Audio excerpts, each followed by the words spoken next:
Okay, good evening. This is March 21st, 2016. This is a regular meeting of the District 64 Board of Education. Vicki, please take the roll. Mark Egeman. Here. Bob Johnson. Here. Vicki Lee is here. Anthony Barali. Here. Scott Zimmerman. Here. Tom Sotos. Hopefully we'll be here later and Dathan Paterno. will not be here tonight. Tonight we have several important issues to resolve, but first the board is asked to go into closed session to discuss the following. 1, 5 Illinois Compiled Statute 122C1 for discussion of grievances and unfair labor practices that have been filed. Number 2, 5 Illinois Compiled Statute 122C2, ongoing PREA negotiations. And 3, 5 Illinois Compiled Statute 122C8, which is potential litigation over certain grievances that have been raised against the district.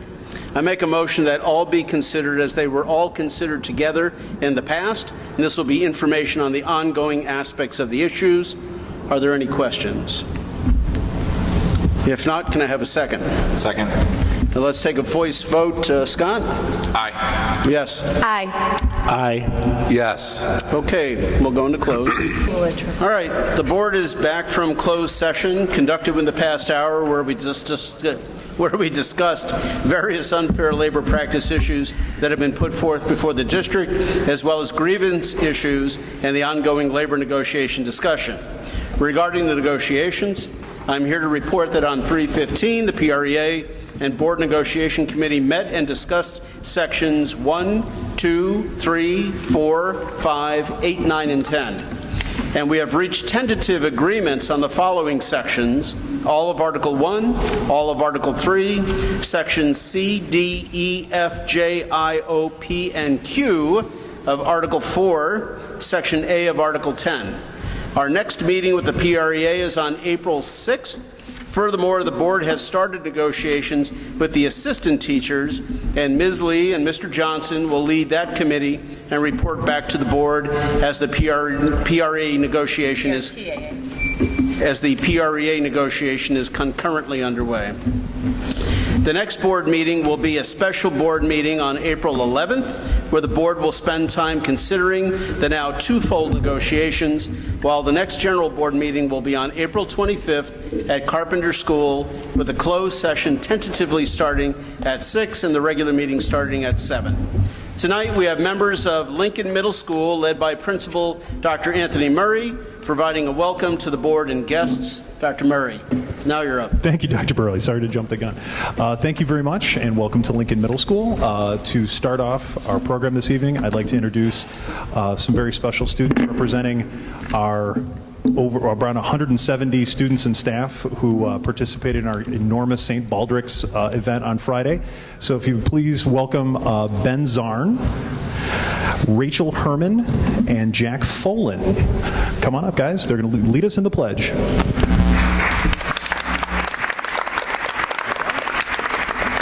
Please rise. Thank you.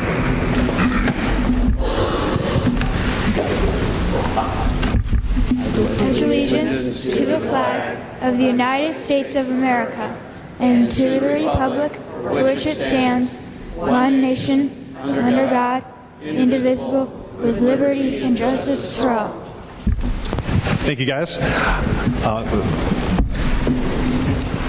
We are going to turn it over now to Mr. Taglia, who has a little presentation for us. We have a live broadcast from our WLMS studios to share with the board just a little bit of the flavor of what's been going on at Lincoln this year. Mr. Taglia, you're up.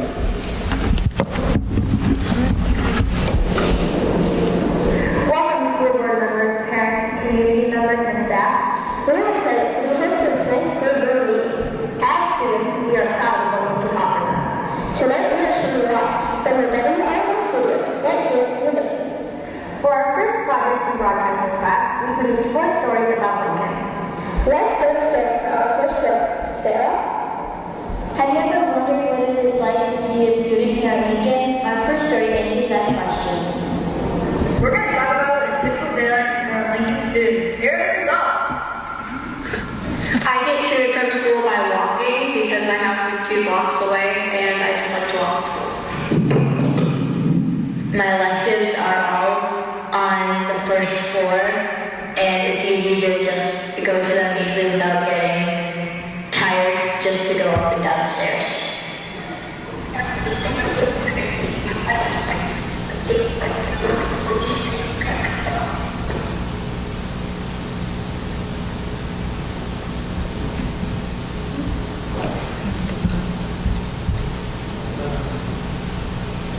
Yes, I am in orchestra after school. I also have lessons on Tuesdays. And that is what a typical day is like for a student.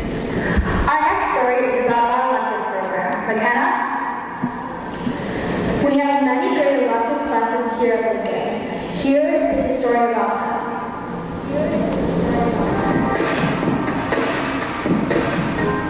But Lincoln's great variety of electives. There's a favorite for everyone. There's an elective that fits everyone's style. You can make things such as sculptures, meals, wood sculptures, beanbags, and many more. Also, these things we make can help us later in life, like in foods. When we are older, we'll be cooking, so it's good to learn now. What I like about electives is that you get to do cool stuff like make food and record cool videos and dissect some animals. Not all of them, but classes like foods, yeah, I think they will. People are looking forward to plastics, art, films, music, and drawing. Their favorite electives are foods, industrial tech, art, and broadcast. Lincoln has awesome electives. They help us learn, make friends, and projects. Without electives, school wouldn't be as fun. We are thankful for our electives. This next story is about the daily life of a teacher after school. This story follows the life of one of the teachers here at Lincoln named Mr. Pansini. We wanted to see what a typical day was like for a Lincoln teacher. We decided to follow Mr. Pansini around for a day, and this is what we found out. How many years have you been teaching? 23 years total. I get here about 7, and then I leave around 4. How much do you have to grade per week? Between 80 and 100 favorite memory. The 3 St. Patrick's events, staff versus students basketball games. Some of my birthdays, the kids have made it very special on my birthdays. Do you have a lot of meetings per week? You know what, not that many, not as many as I used to have, surprisingly. Our final story is about the St. Patrick's event that we had here on Friday. Last Friday, we held a very successful St. Patrick's event. Here's the story. Today, we will try to figure out what St. Patrick's means to Lincoln. Lincoln has been doing St. Patrick's this is our 3rd time doing it, and we rotate it every 3 years. The number of people shaving their heads at Lincoln, I believe, is around 170. Lincoln has raised over $125,000. We are the 21st organization that has donated more than $100,000 to St. Patrick's.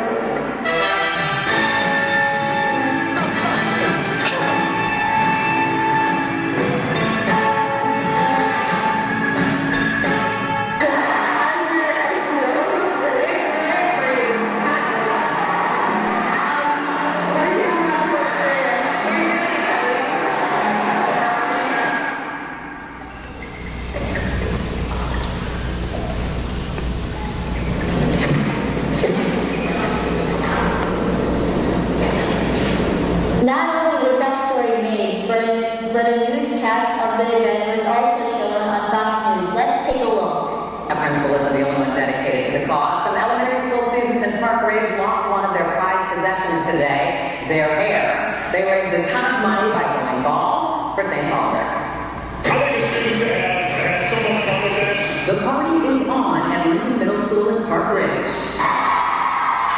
Their kids are shaving it off for St. Patrick's. 7th grader Sebastian Adams raised $1,230. It feels weird. Like I said, I haven't done this in a while. I have to get used to it. But he says it's worth it because they're dropping the lots. lots to lock in money to fight childhood cancer. The SHAPE event happens here every 3 years and started when math teacher Jim Tebow's daughter Alicia was fighting a cancer battle that she eventually won. She's a nursing major, she's in junior college, nursing major, and look at that shit. Kids have been lining up to help ever since.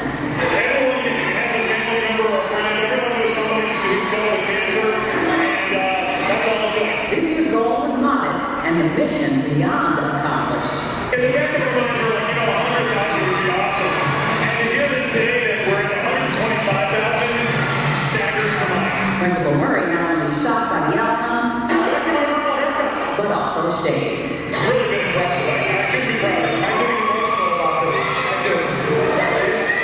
For this much money to go for research, for kids' cancer, it's outstanding. For the grade 170 students and staff were shaved at the school today.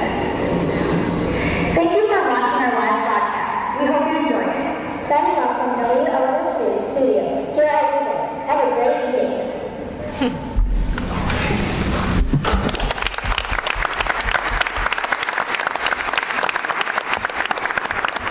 All right, and that was, again, broadcast live from for our studio downstairs, production of Mr. Taglia's broadcasting students. They put that together over the last couple of weeks just to give a little flavor of what's been going on here at Lincoln.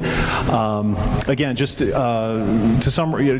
my thoughts on Baldrick's, again, I thought it's one of the great events that we do here, and I think it's a real testament to the staff and the students and the relationships that they share, that the staff got so excited about this and got the kids so excited about this, and it really just took on a tremendous energy of its own. And so we're just very proud of our kids and everything that they did. And but the kids couldn't have done it alone. So to pass along a special thank you, I'd like to introduce Mrs. Johnson to just come up and say a quick word.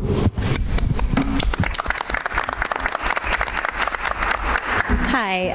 We wanted to, on public record, say on behalf of the staff at Lincoln Middle School, we want to thank you, the community, for all of your support of our St. Baldrick's fundraiser.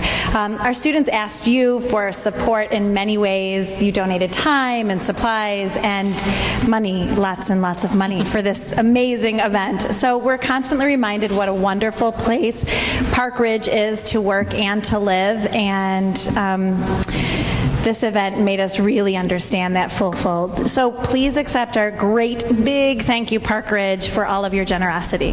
Thank you.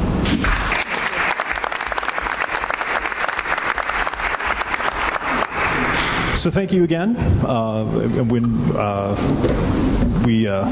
We're very proud of our students, not just for what we've been able to accomplish within our community and through these community efforts too, but I'm very impressed too with how well our students have been doing academically this year. We've set some pretty lofty goals in the areas of both math and in reading as well, informational text in particular, and these things, it's not the Baldrick's event, I think, is just an indicator of how our students and our staff tackle everything in their educational world, and you saw a little flavor of it in the video there in terms of our elective selections, but it's everything. It's a great group of kids, really dedicated to their learning, and a great group of staff that supports them and guides them in that effort. So very proud of our community here, and thank you very much. Thank you. Thank you. And on behalf of the board, I'd like to congratulate all the participants for their courage and their empathy and their confidence for participating in this endeavor. And it is a wonderful thing for the community, and it says something about our maturity level of our students. Thank you. Thank you. And if I may just say, it was my first experience with Baldrick. I didn't know what to expect when I got here Friday, and I was just overwhelmed for the over hour and a half that I was here in terms of the enthusiasm from the staff, from the students. So many of the parents were there, and it really was just something to experience. And again, I echo everything that Dr. Murray, our principal Tom, as well as Dr. Borelli had to say about Lincoln and the wonderful work that the staff and students do together. Congratulations. We turn to our first item on the agenda, and that is public comments. So I invite anybody in the audience who'd like to come to the podium, but who are going to be speaking on something not on the agenda. And if there's, I saw, Joan, I saw you stand up, but are you going to be speaking on something on the agenda? No. Then please, come to the podium.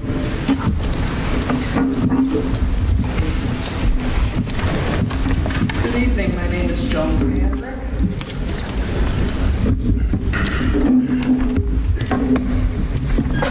Again, my name is Joan Sandrick. At the February 8th meeting of the Board of Education, there was a memo from the business manager suggesting the formation of a couple of committees, specifically finance and building/sites. And the memo stated that these committees would not have to be subject to the Illinois Open Meetings Act.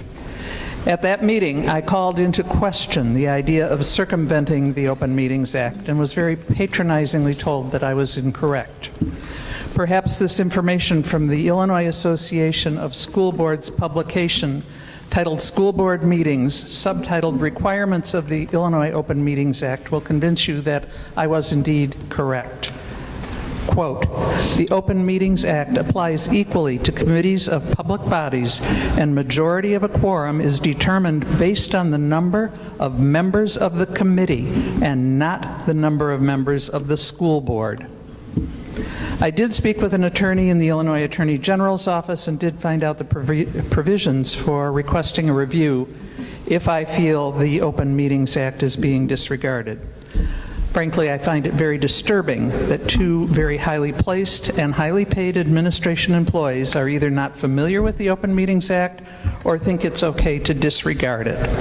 This board is supposed to oversee a very large amount of money. People often complain about high taxes and blame the city. The reality is that District 64 takes the lion's share of our property taxes, taking over 40%. That anyone on the board or in the administration believes that it is not necessary to be totally transparent when dealing with that money needs only to look at Dixon, Illinois and Rita Crundwell to know that things can go quickly amiss when people get sloppy. So please, let's not have any more discussion about meetings not needing to follow the Open Meetings Act, especially when it concerns the finances of the district. The residents of District 64 service area deserve open and transparent meetings. Anything less is unacceptable. On another note, you are negotiating a contract with the teachers, and I have looked in a light fashion at something that I find, again, unacceptable. Teachers are allowed to accumulate up to 340 sick days. That seems excessive to me. The district offers long-term disability insurance, and it's little wonder that only 36 teachers have signed up for it. By year 5 of a teacher's tenure with the district, they can accumulate 59 sick days.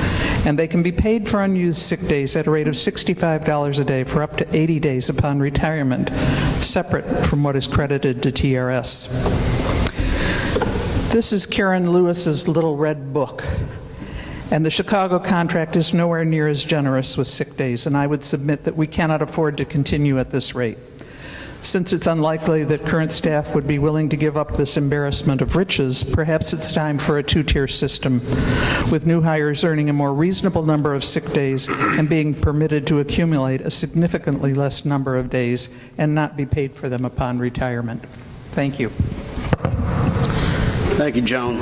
While I'm not at liberty to make comment on the ongoing negotiation, you do make a good point, and we need to let the folks know. We did talk about the committee structure, and subsequent to your suggestions and other suggestions the board has received, and we did contact our attorney, it was absolutely unbeknown to the board that any board committee indeed falls under the Open Meeting Act.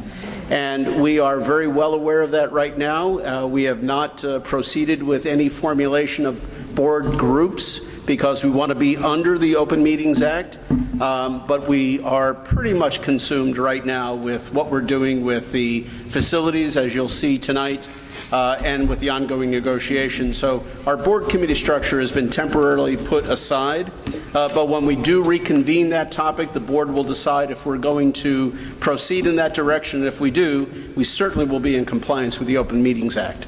And we discussed that in an open board meeting, so we're on record that the entire board supports proceeding with the Open Meetings Act compliance for any committee meetings of that nature. Absolutely. Thank you, Bob. Okay, anybody else would like to come up and make a comment on anything that is not on the agenda? And not seeing anybody, I will turn to our agenda. And the first item is the approval of the summer 2016 bids, secure vestibules and other projects. Starting on page 9 of our pamphlets or packets, we have the start of the final discussion on the vestibules. This is an action item, a memo to the board. The board has recently received some extra information from the architects and construction managers, and Ms. Kolstad has compiled this at the last hour, so I asked Luann if you can walk us through this data. Okay, so Luann and I will both be working to deliver this update to the board before we engage you in a conversation and then move for approval. So the purpose of our short presentation tonight really is to recap the work that we've been engaged in over the last number of months. We have a major decision to make, certainly this evening.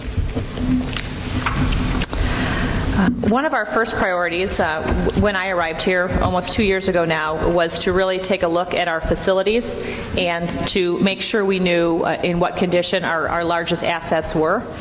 So we contracted with FGM Architects to do a master facility plan as well as a required 10-year health, life, safety survey.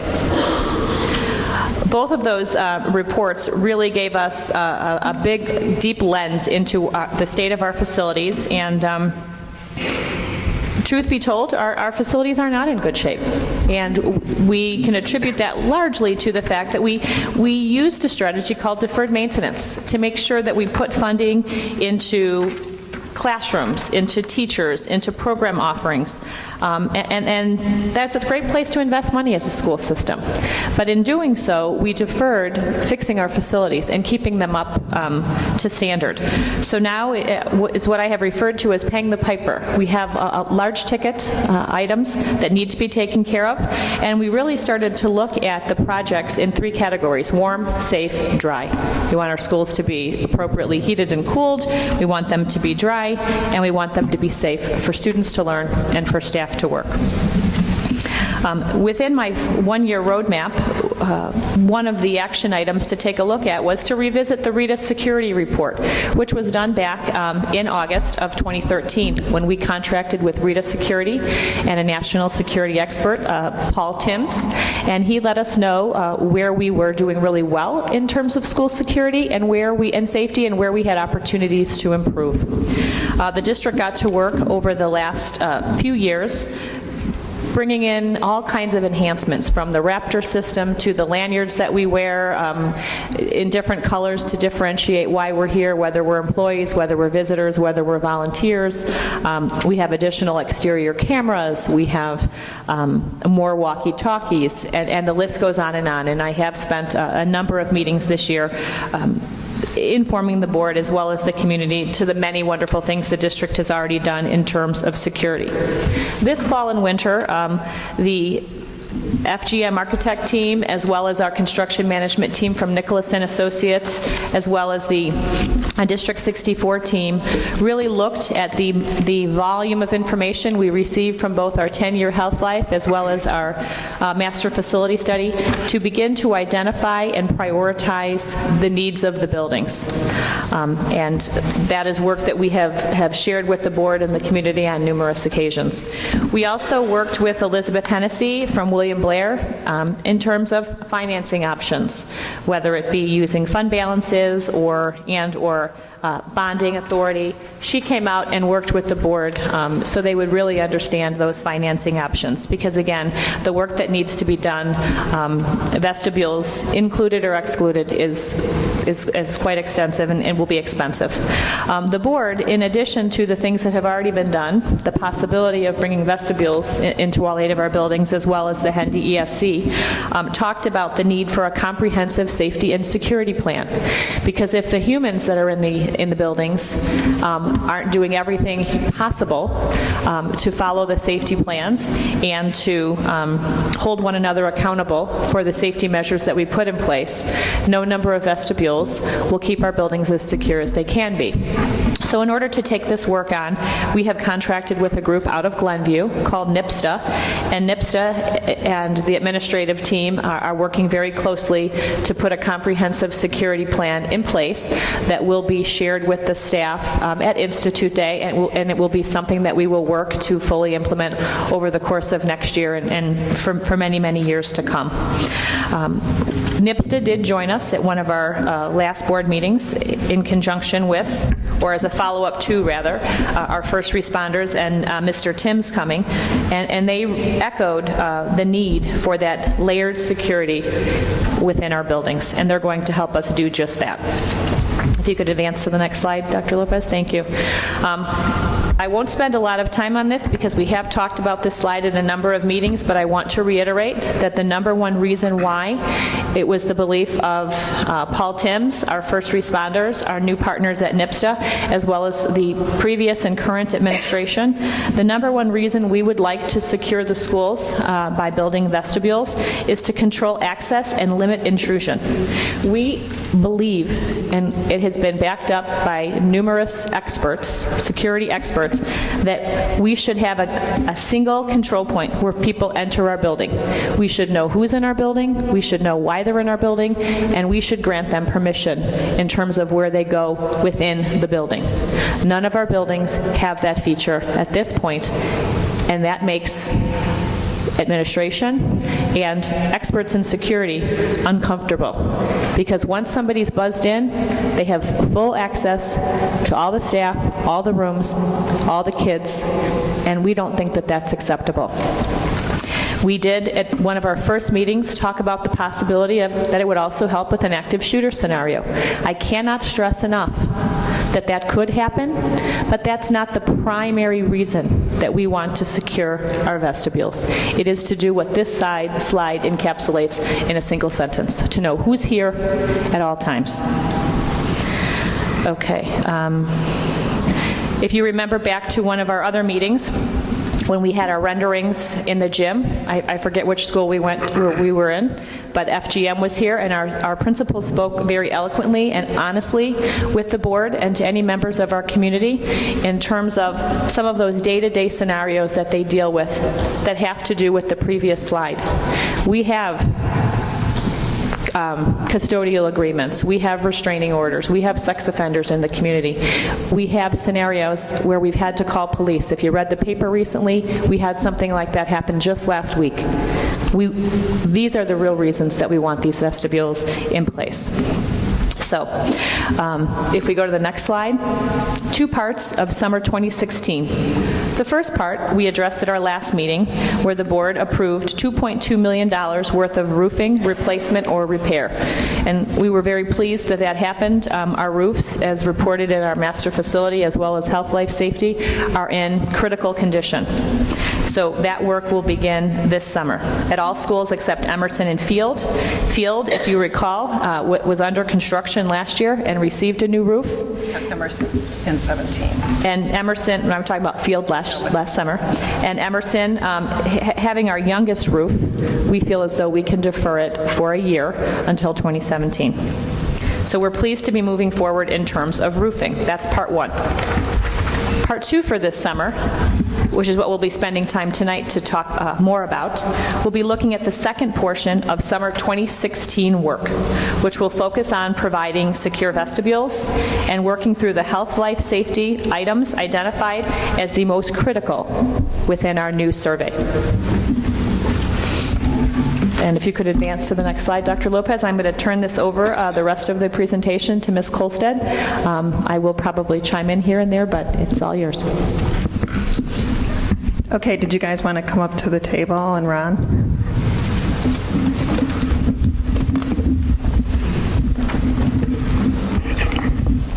So tonight we have with us Carrie Leonard from FGM Architects, Terry Wright from FGM Architects, Lucas Strike from Nicholas & Associates, and Ron DeGeorge, our Director of Facilities here in the district.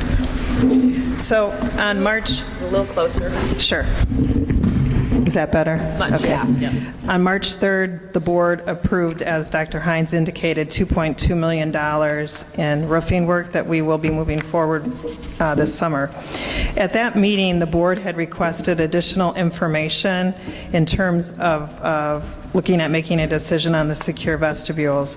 The first one was unforeseen circumstances. And the increase in square foot total cost only is estimated at about $800,000. In attachment 1, we've included a total list of unforeseen circumstances that was put together by FGM Architects.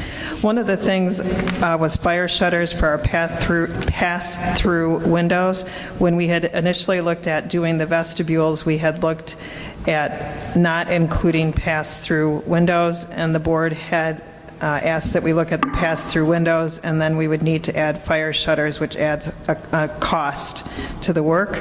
Our asbestos abatement, in our last report we had, it did not indicate that we had any asbestos in ceiling tile.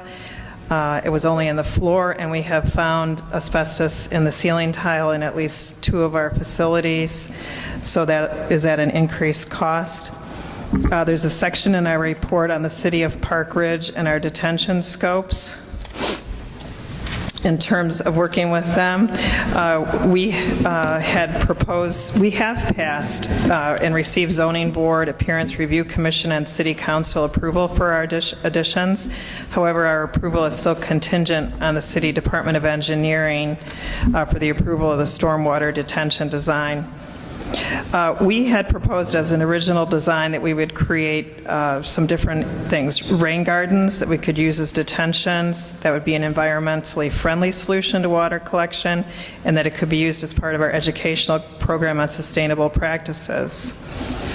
Inclusion of the detention in this work would also contribute to more effective stormwater management for the neighborhood around the school. This approach accomplished the goal that the designed stormwater improvements for the required detention would cost less than the city's fee in lieu of for detention calculations. It should be noted that we have met the requirements of Metropolitan Water Reclamation District as far as stormwater detention. So we had talked about the different solutions with them. Rain gardens, the city would allow that, but they do not count toward the required detention volume. A detention basin, which would be designed for 0% release for a 100-year rain event. We're looking at underground detention, utilizing infiltration and a long pipe to restrict our flow. Increased tributary area to increase our volume, resulting in a higher allowable release rate, and self-cleaning restrictor type valves to allow a slower release provided by a smaller pipe. At this time, the city's not accepted any of these solutions as being in compliance with their code. Therefore, it's likely that the fee in lieu of alternative is the only option now available. They calculate the fee in one of 2 ways, with the lesser cost being the resulting charge. In your board report, we included calculations that were done by our engineering firm. However, these are not the calculations done by the City of Park Ridge. In your packet on attachment 3, we included at the bottom of a chart the same approximate fee calculations. If we need to move forward with fee in lieu of, then we would be reducing our costs in our bids for the detention work that we had planned to do at these buildings. We also need to look at costs for temporary measures to coordinate our construction with our summer programs. We have summer school at Field and Emerson, and the Park District using our facility at Jefferson School. Temporary measures, walls, et cetera, it runs about $15,000 to $20,000 per building to set that up so that we can provide a safe environment for our staff and students. And then the change in magnitude of the required renovation. And I included a chart which was attachment 2 in your packet, which is also in our master facility plan, that talks about light remodeling, medium remodeling, and heavy remodeling. So I wanted to just stop right here and see if you guys have specific questions for us or for the architects. In terms of unforeseen Yes. circumstance. Yes. Anybody on the board would like to chime in? I could certainly take a back seat. But, okay. Let me start out by saying thank you to Luann. You compiled a large amount of data at the very last minute here to provide the board with these balance sheets and spreadsheets and cost analysis, and I appreciate that. I'm going to direct my comments to you, and you please therefore refer back to our experts. I'm a bit taken back by the scope of the extras that are found. Let me ask you, is a fire shutter a very unusual object? I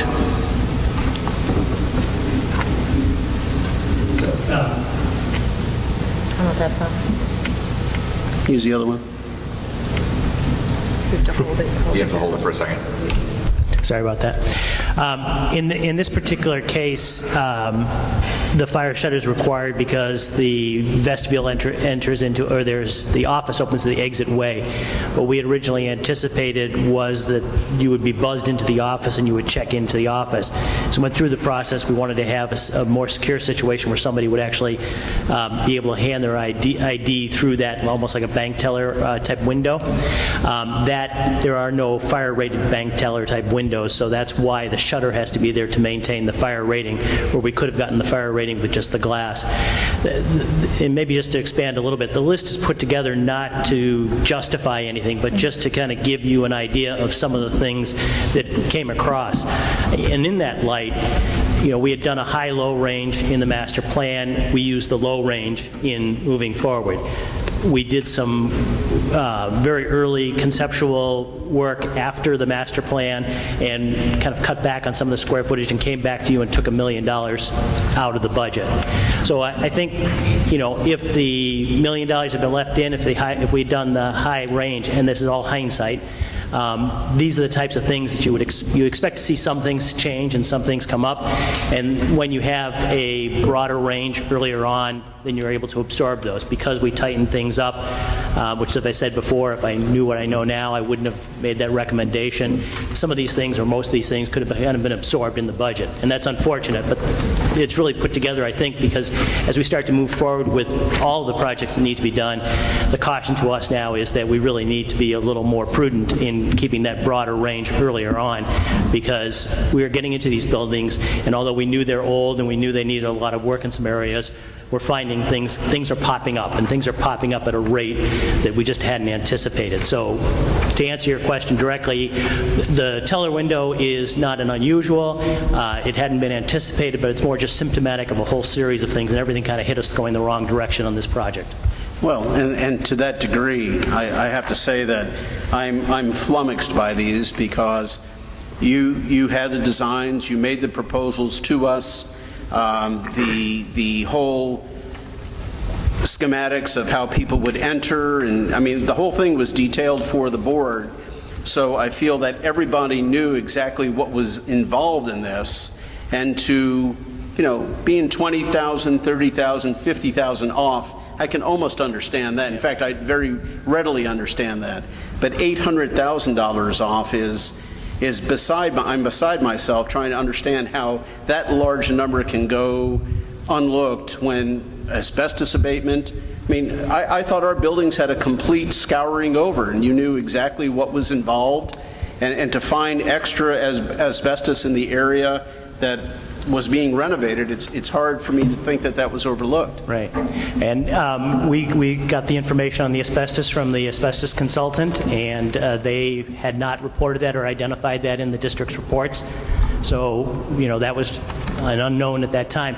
And just, again, just to maybe clarify a little bit, what had happened in the master plan, because as you know, the master plan is a wide range of projects.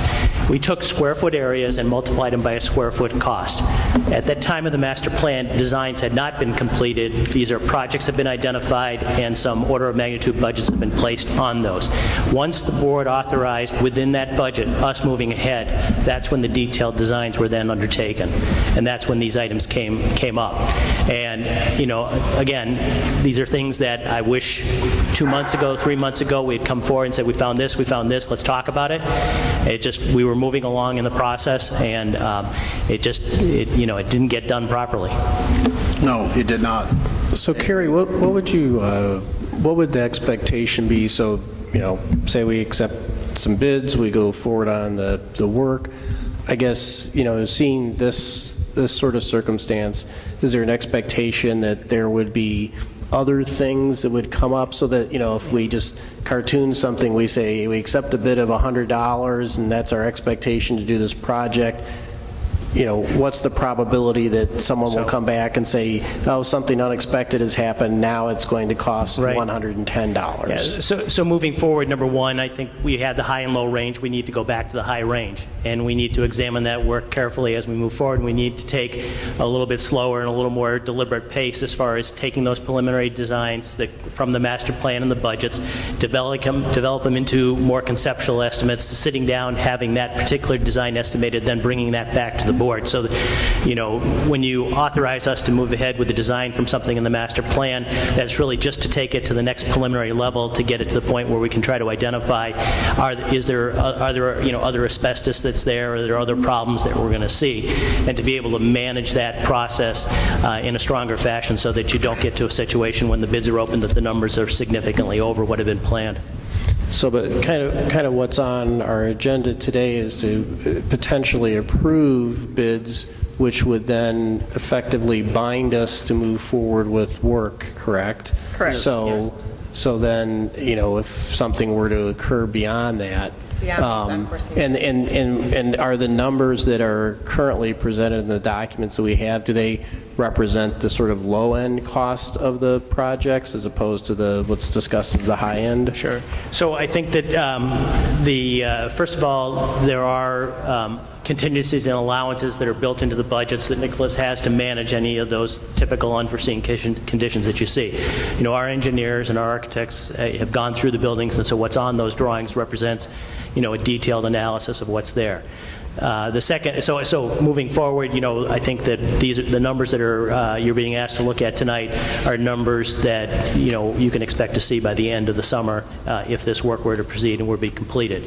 Also, if you look at the actual bids that were received and you look at the number of bids and the bid range, that's really what the marketplace is telling us. This work, the marketplace says that this work is worth that much. We're seeing that by tighter bids in most of the cases, and so we know that this is what the marketplace is paying for what's drawn. We have looked at the option A and the option B because there's some other opportunities that we think in deferring a couple of the projects that we may be able to see some additional savings or reductions, and that's why we have moved some of those to that option B choice, just to at least give you that option to look at that. So just to kind of follow up on what you said, the numbers that you would be looking at approving are the actual bids that we receive from the contractors. So that's the number they have equated with completing the project as designed. Well, the reality, though, is we would be approving the $8-something million because that would also include architectural and management fees. Correct. And so we actually have the documents ready if you move forward because it would need to be approved by company. So we would, yes. Right. But, go ahead, Scott. I'd say, but for clarity's sake, for the vestibules, the $8.5 million, and I know that we have bids on those, and that's what, as designed, it should be. However, should we again run into unforeseen circumstances or something that's behind a wall that contractor never saw, we could look at no crossover runs. Is that correct? If there were some things that were not anticipated in the design specs? There are allowances. I know there's contingencies, but what I'm saying is we are at that point facing a decision of, do we just don't do anything with half-done work, or do we spend more money to fix the problem that we just discovered during the process? That is a risk we face. There's always a risk when you open up the walls of any of your house or any building. I understand. But no, maybe I'll, Lucas, do you want to address that? Yeah, to address the allowances specifically for the project is Nicholas & Associates has reviewed the documents. We have walked every site and looked, and to our best ability, we have included allowances to cover those overages in case there is an unforeseen condition. Those allowances are built in so that they can take care of those issues. And then with those allowances, if there are no unforeseen conditions, that money is money that goes back to the district. And in general, what is your allowance percentage across the board here? What would you say it is roughly? I believe for renovation work, we utilized 6% was the number used. Industry standard for renovation is anywhere between 5 and 10%. Okay. And again, I know that's very standard in the industry. Our last unforeseen circumstances was far in excess of 6% going over. So that's why if you sense us concerned of the risks, that's what you're hearing. So, okay, thank you. And my final question has to do with the actual design. In our handout right here, there is a section C, 4C, that talks about the Lincoln entry. And the Lincoln entry with a modification to the drawing that was presented to perhaps lower the cost of the project at Lincoln by taking some space from the library and building an elevator or something to that effect. I'm not quite sure I understand it, but what I'm understanding is that we have a design that was proposed to the board, and the design was proposed that it was the best design, a universal design, shared amongst all the buildings so that there's replication, there's uniformity, people can go from one building to the other and it's the exact same setup. And yet we're already talking about changing one of these buildings. So either it is a good design or it's not a good design. I mean, why would it be changed? And if it is the right design, let's do the right thing instead of altering it. But it opens up other factors. Can some of these other designs be reconfigured to do the same thing at a lower cost? Right. Let me specifically start with Lincoln. So, Carrie, can I make just one suggestion? And I don't know if we should just take a moment on Tony's question to do a few more slides that would lead in, because right now we got as far as unforeseen. We haven't done anything that would really address Tony's question, because it's like the very next part.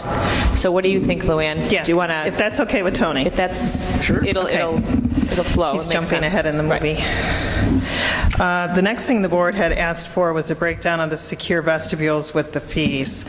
And we also developed a sheet, which is Lori, can you advance? Attachment 4, which shows the different fees and what they mean. So construction management, general condition, architect fees, et cetera, is included in there, and this is on the website in the board packet. So attachment 3 shows the total breakdown by building for the secure vestibules plus the fees, and that total is $8.5 million. Secure vestibules and office renovation. Correct. Secure, yes, when I say secure vestibule, I mean office renovation also. Everything that goes with that. Attachment 5 in your package shows the breakdown by building for the critical infrastructure projects plus fees, and that total is $1.6 million. The third bullet, considerations and development recommendations, we'll discuss when we cover option B.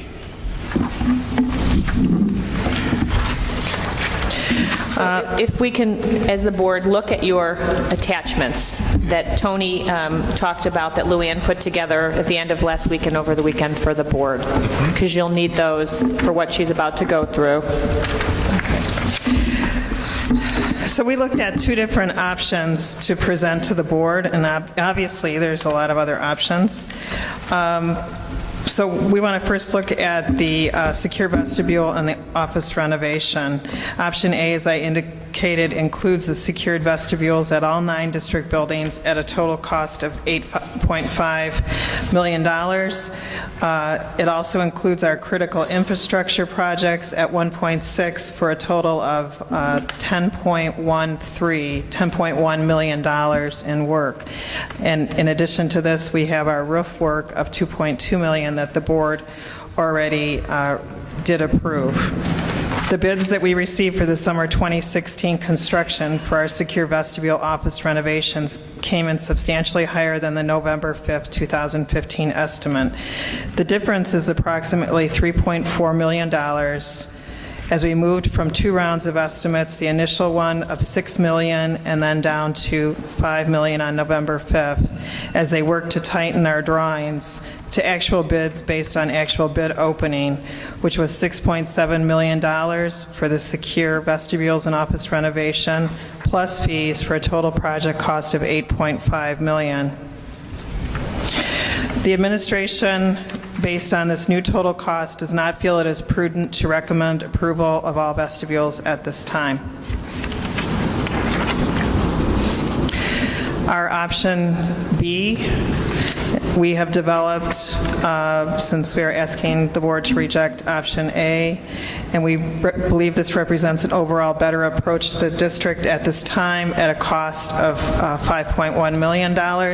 If you look at your handouts, that is attachment 7 in your packet.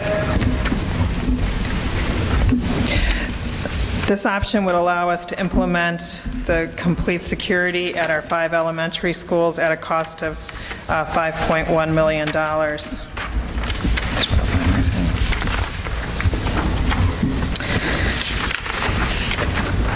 That would mean we would put them in at Carpenter Field, Franklin, Roosevelt, and Washington schools. We would ask the board to reject the bids for Jefferson Center, Lincoln and Emerson schools, and the Hendy Educational Service Center. As our newest building, Emerson School, currently has the most secure entrance, and construction could be deferred until next year. Jefferson's secure vestibule work should be completed when we have a clear understanding of how we're going to use Jefferson School in the future.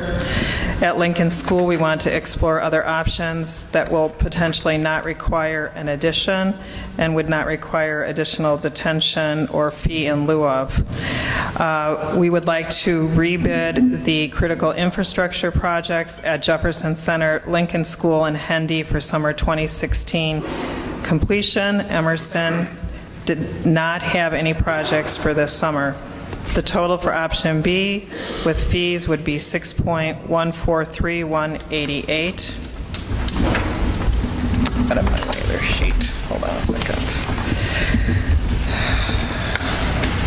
So when we look at the Lincoln Middle School, as Tony had indicated, the architects had moved forward with this design, assuming that changes would not be made to our adjacent library space as part of the project. We are looking at a simplified project by not adding that exterior space. Instead of a ramp, we would use a chairlift to make that current stair accessible, and reducing the reception and secretarial area of the new office.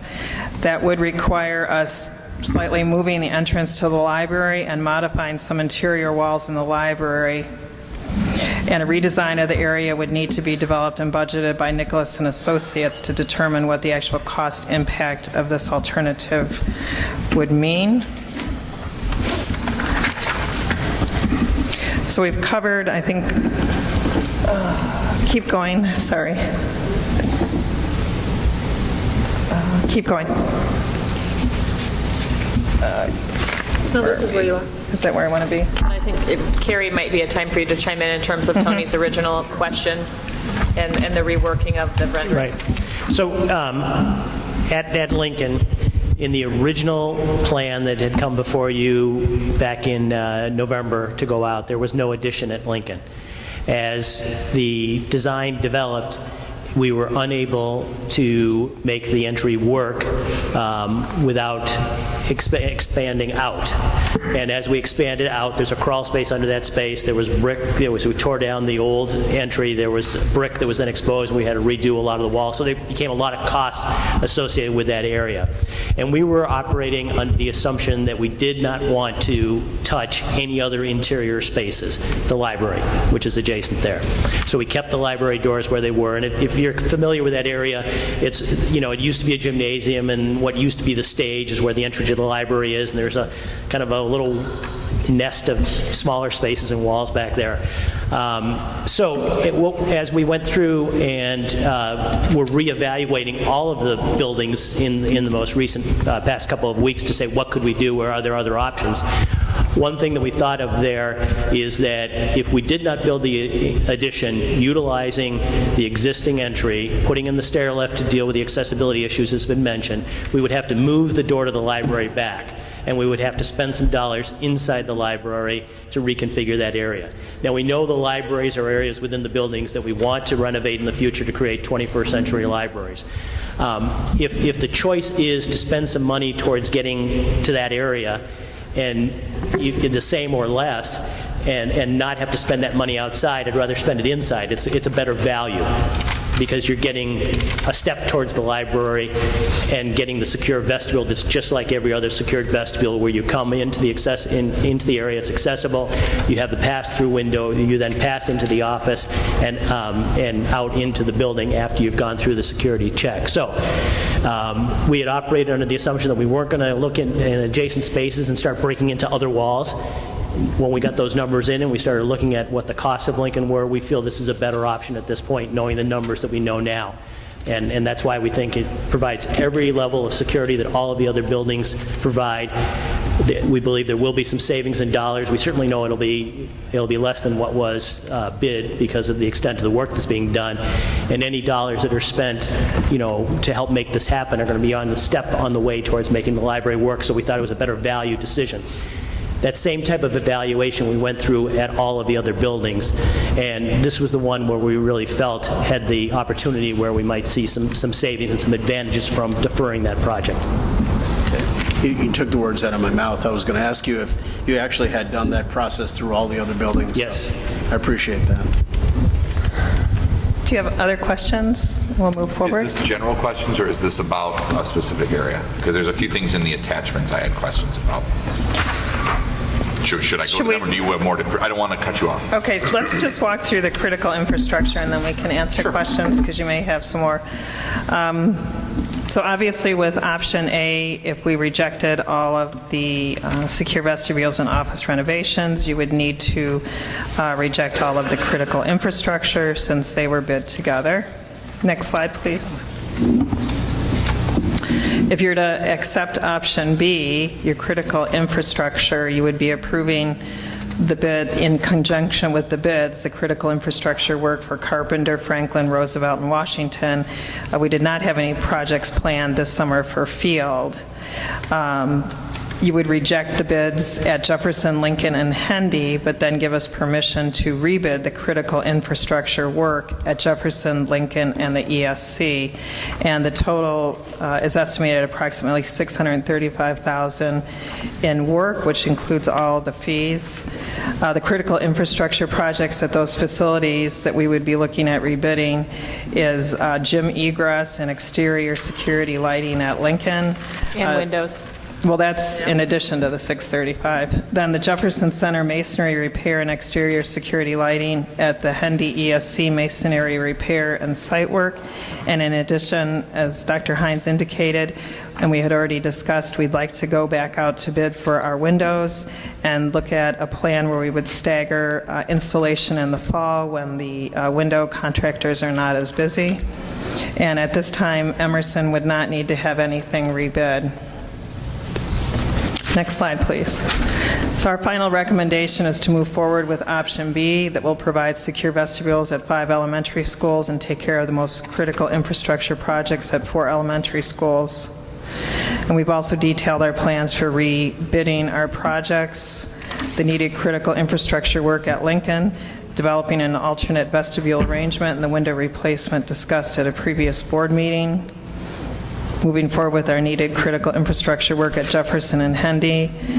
And additionally, we will seek intermediate enhanced safety solutions at Lincoln, Emerson, Jefferson, and the Hendy Educational Service Center. Next slide, please. So your total summer 2016 investment would be approximately $8.3 million, $2.2 million in roofing that you've already approved, plus $6.1 million in vestibules and critical infrastructure projects. So now questions. So, question, just for clarification. The board has already decided that if we do go forward with a partial list of vestibules, that we were going to rebid the critical infrastructure components. So that's a done deal. The second half of that, however, is, and I understand, it's been made very clear to us, it was very difficult to separate some of the vestibule work with some of the critical infrastructure work, and sometimes it got mixed up in different packages. But is it possible to, and I'm just throwing a lot of hypotheticals so that the board is aware of all their options, is it possible that where some of the vestibules are done and yet all of the critical infrastructure is done? So is there any loss of ability if the vestibule isn't done? We cannot do that critical infrastructure at that building, and basically the $600,000 savings from the critical infrastructure work, which arguably is going to have to get done anyway, can that be abrogated separately from the vestibule work? Yes, so the intention under option B would be to take the critical infrastructure work at those schools where there is not vestibule work going ahead and rebidding it for this summer. And that's included in the budgets that Luann has presented. And then those bids would come back and you would award those bids after they had been re-received. So it is possible that those bids can come back and we would agree to those and we would have all the critical infrastructure work done then? Yes. Great. That was proposed for the summer, yes. Okay. In follow-up with what Anthony is saying, I'm looking at option A just because it's the first page. Option A has secured vestibule / office renovations, and then at the bottom it's critical infrastructure projects. So going off of what Anthony is saying, we can do critical infrastructure projects at the cost of $1.6 million, $1,620,554, without having to do secured vestibule office renovation of $8,516,000. That's correct. They are separatable. No. It's my word. Okay, so I can explain. If you don't want to do any of the secure vestibules, then you'll reject all bids tonight, and then we would go and rebid the critical infrastructure projects for the 7 facilities for this summer. We have a bid for the 7 facilities. But it's combined with. Would it change? I'm going to let Lucas explain a little bit of why the bids were structured the way they were structured. So before Lucas gets, if we don't approve secured vestibule office renovation, we can't take the $1.6 million number for secured vestibules? That's true. That number has to get rebid? Yes. Okay, now Lucas can tell us why. They were put together for benefit of the school district so that contractors had a bigger scope of work, driving the cost down of the infrastructure work. So to remove it and rebid it, we are anticipating it is going to be a slightly added cost to rebid that same work, separate from the vestibule work. What would be typical? 5%, 2%, 10%? Yeah, 5 to 10% would probably be a good estimate based on some of the scope of work. And I guess so then, sort of following this vein of thought, if we, were thinking that option B was maybe even a little too much or something, if we wanted to trim that down somewhat, if we pick schools and we did both the critical infrastructure and the secure vestibules in those schools, those projects could be done at the costs that are listed here then? Correct. Does the same thing apply for proposed facility improvements? There's another piece of paper here. Let me explain that. What is that? So with your critical infrastructure projects, what I had included as part of your attachment 5 is the document that we gave you on November 11th, which is basically our critical infrastructure projects. So it was just to kind of give you guys a refresher on what those projects look like. So you're saying attachment 5 is There's 2 parts to it. Right. No, I get it. So you have attachment 5, but attachment 5 comes out to $2,357,000. Right. And the critical infrastructure project spreadsheet, it comes out to $1,620,000. This is my question. So that's additional. The way I read it was you have critical infrastructure projects, and then you also have proposed facility improvements. Okay. But we're not doing the windows at Lincoln. Well, we're not doing the windows at Lincoln, so that would be taken off. This, and I should have explained it better, this was just to simply say these are kind of the other projects that we were looking at, basically trying to show you the same document that we had used. But the reduction in cost is we're not doing, on Lincoln Middle School, we're not doing the fiberglass panels, and we're not doing the windows at that building. And then, as I indicated, if you flip back to the first page at Franklin, it was decided that we did not need to do the exterior lighting at Franklin. We removed that project. And then at Washington School, the spalling brick was not included. After they did their work, or their walkthrough was done pre-summer 2015 work, where there was extensive masonry work done at Washington. And when I started working in the district, I continued because of the severity of the spalling brick. So our architect's recommendation, which is something Ron already does, is that on a yearly basis, we have maintenance money of the $500,000 allocated that would be going towards also doing tuck pointing at the buildings going forward. The tuck pointing that is included for this year still is in areas where we have such severe issues that we can't wait to put it on, a rotating basis going forward. So the critical infrastructure projects is the reduced work that is shown on Correct. the proposed. Right. Okay, so that $2,357,000 is not in addition. Correct. No. It was what it was, yes. and now you got it down to 160. Yes, I'm sorry. I should have explained that a little Okay, better. on a more selfish note, why was Franklin's lights removed when every school is getting new lights? So the Franklin lights are about 5 years old, I believe, and so as they were investigated by the electrical engineer, they felt they're good lights and there's enough life left in them, so we decided to defer that project into future years. Perfect. Scott, did you have some questions? One of them was about attachment 5 and the differences between the two spreadsheets. The other one was regarding the fee in lieu, just for clarity's sake. Is that fee in lieu a one-time fee for the stormwater detention, or is that an ongoing annual fee? It's a one-time fee. Okay, thank you. Those are my two questions. My one final, well, not final, I'm sure there'll be more, but when we approved the roofing, there was going to be some mechanical elements associated with that. Some machinery, heating, cooling, whatever have you. They were going to be lifted up so that the roofing could be installed. They were going to be set back down again.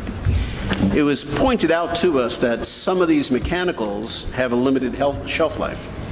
And I am unsure of where we are with the half-life of these things. In other words, are we getting toward their expiration? And where is it, or is it necessary to start thinking about monies to replace, as long as we're on the roof and we're lifting them up, how about we lift them up and throw them over the edge and replace them? So those units that need to be replaced now or in the next couple of years are in the critical infrastructure projects that are in this list of projects. And that's exactly my question. I wanted to know if they were included in this. Yes. Okay. So, please. Well, that concludes our presentation, so it really is now the board's discussion. So, that being the case, let me again thank everybody for providing this. I'm sure this is not an easy task for anybody. At the very last minute, I know that some things came before you all that forced you to do some scrambling around, and I certainly appreciate your willingness to work with some of these water issues that were really 9th hour or 11th hour, if you will. If you use a 10-hour clock, it'd be 9th hour.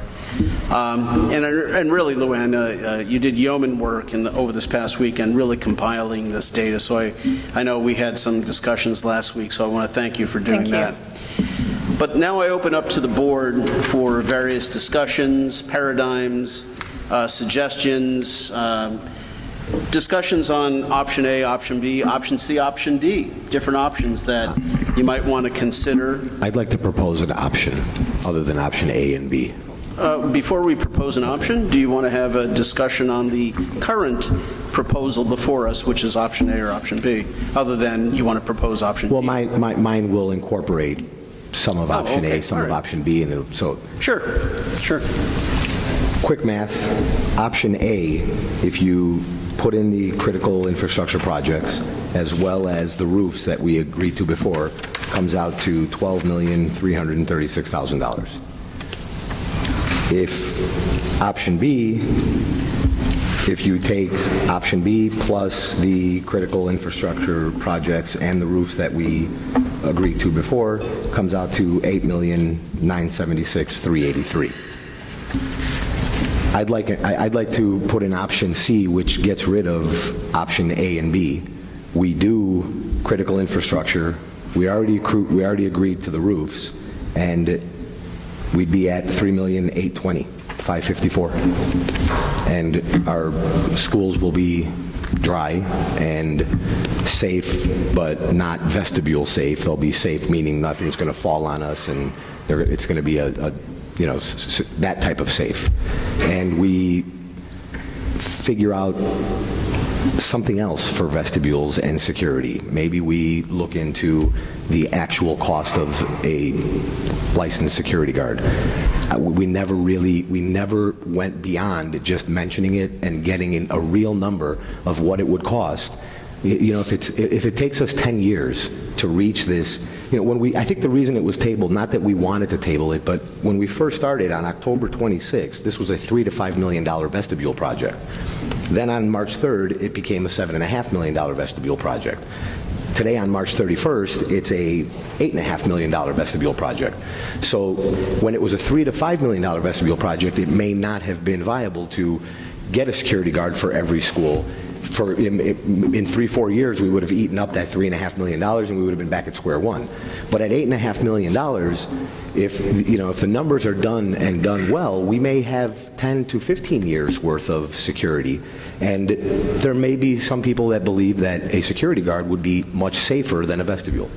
If I may, Tom, it wouldn't wouldn't be a security guard. We found out it would have to be a police officer. Well, that's what I meant. I mean, I would want it to be an armed, licensed. It has to be because of the conceal and carry. And I still I may be wrong, but I'd still like to know what that number is for our 8 schools. You know, if it's $100,000 a year at $800,000, how long is it going to take us to eat up $8.5 million? 10 years. And in those 10 years, we don't only get the safety of our children, but we also get somebody that's kind of overseeing our children as well. So there's the element of, hey, is there a 7th grader doing drugs? Well, now we have a cop there that's going to identify it. Is there a 5th grader that's getting drugs from his 7th grade brother?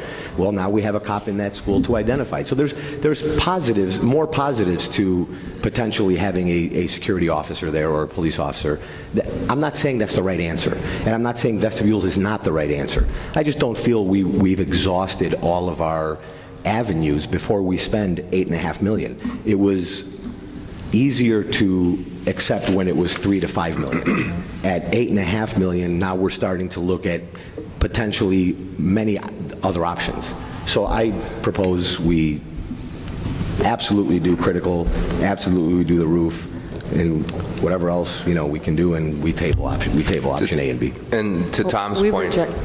To Tom's point, I think everybody here knows that I've been against the secure vestibules, not because I don't think they're a good idea, but I've thought since the beginning of this topic, when it came up, was to push this issue back to the taxpayers and give them the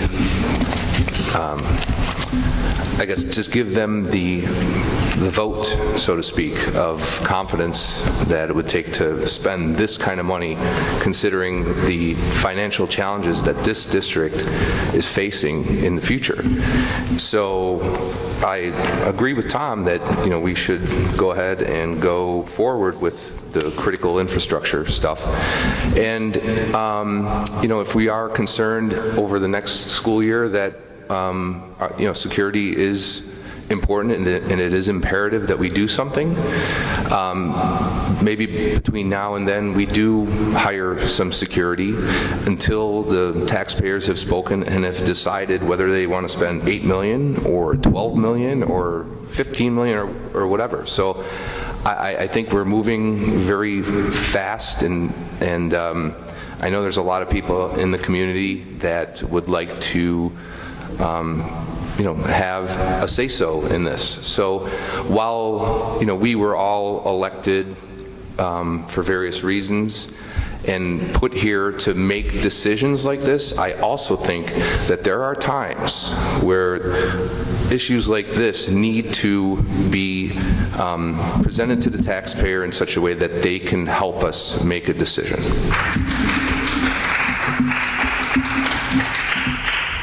Bob, any thoughts? I guess just regarding option A, I think, I appreciate the administration's suggestion not to do that. I certainly appreciate all the work that everybody's put into this, and I, hope that, the questions we're asking here are really us trying to sort of be, fiduciaries for the taxpayers of our district. Option B, I'm a little torn about going, all in for that with the secure vestibules, doing all of them. I mean, I might be open to doing a portion of them. I think the question that Tom has raised, I think, is a good one to revisit. I know it was something that I had asked about at the early stages of this venture.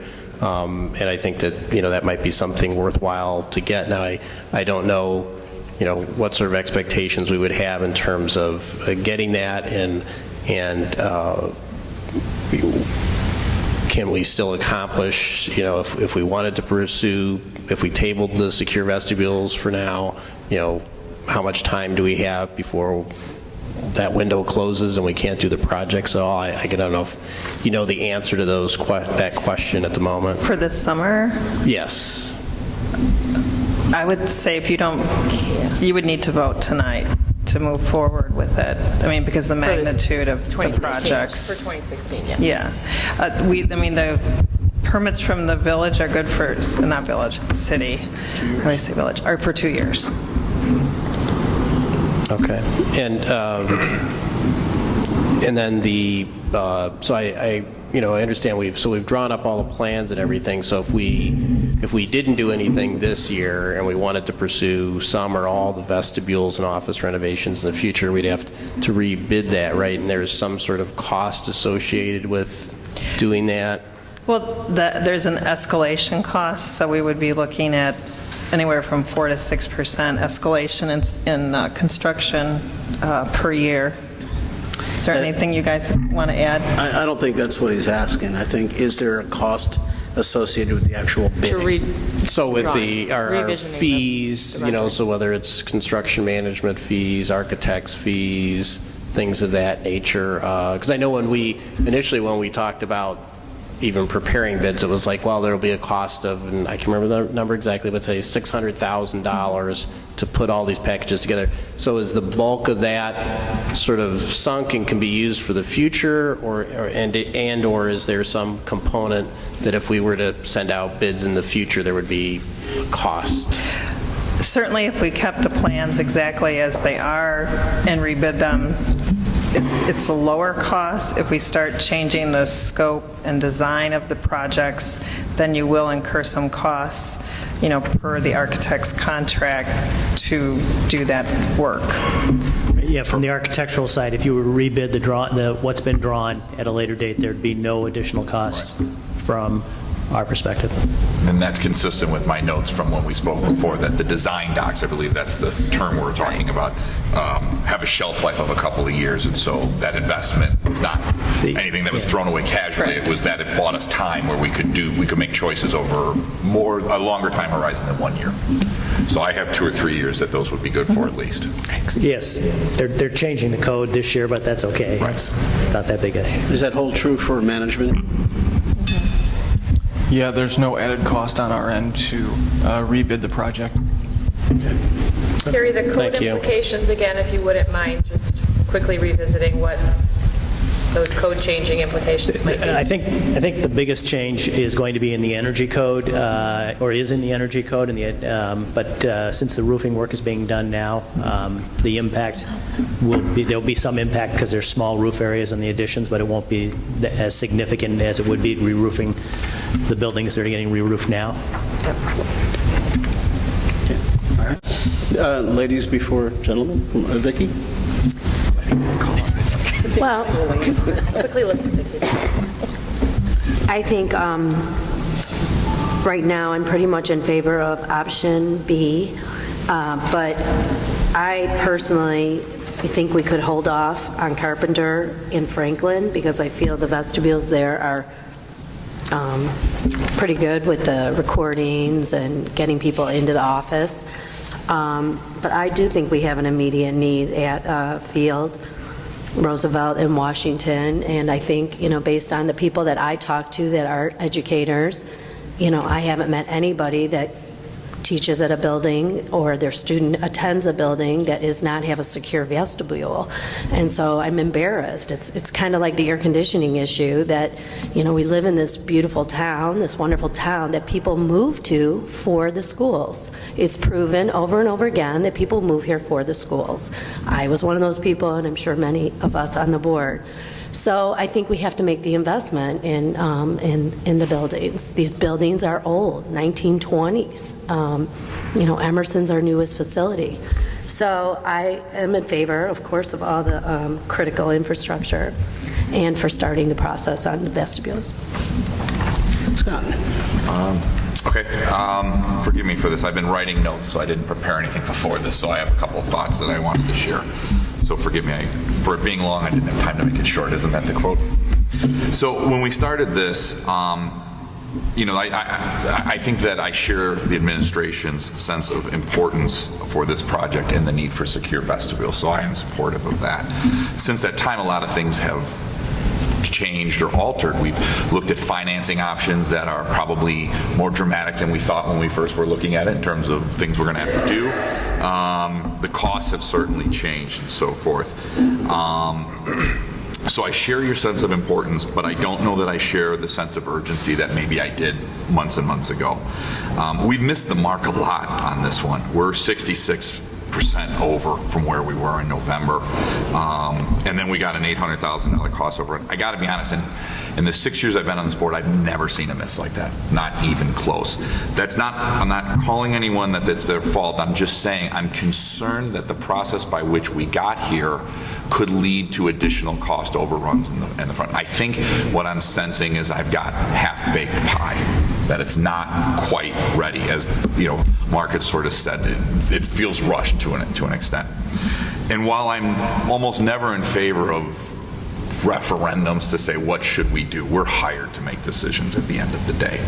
We're going to have to go to a referendum to get this money at the end of the day, right? For the bricks and mortar, we're going to have to do this. So it would occur to me that we're almost contractually spending large sums of money before this referendum has actually been formulated.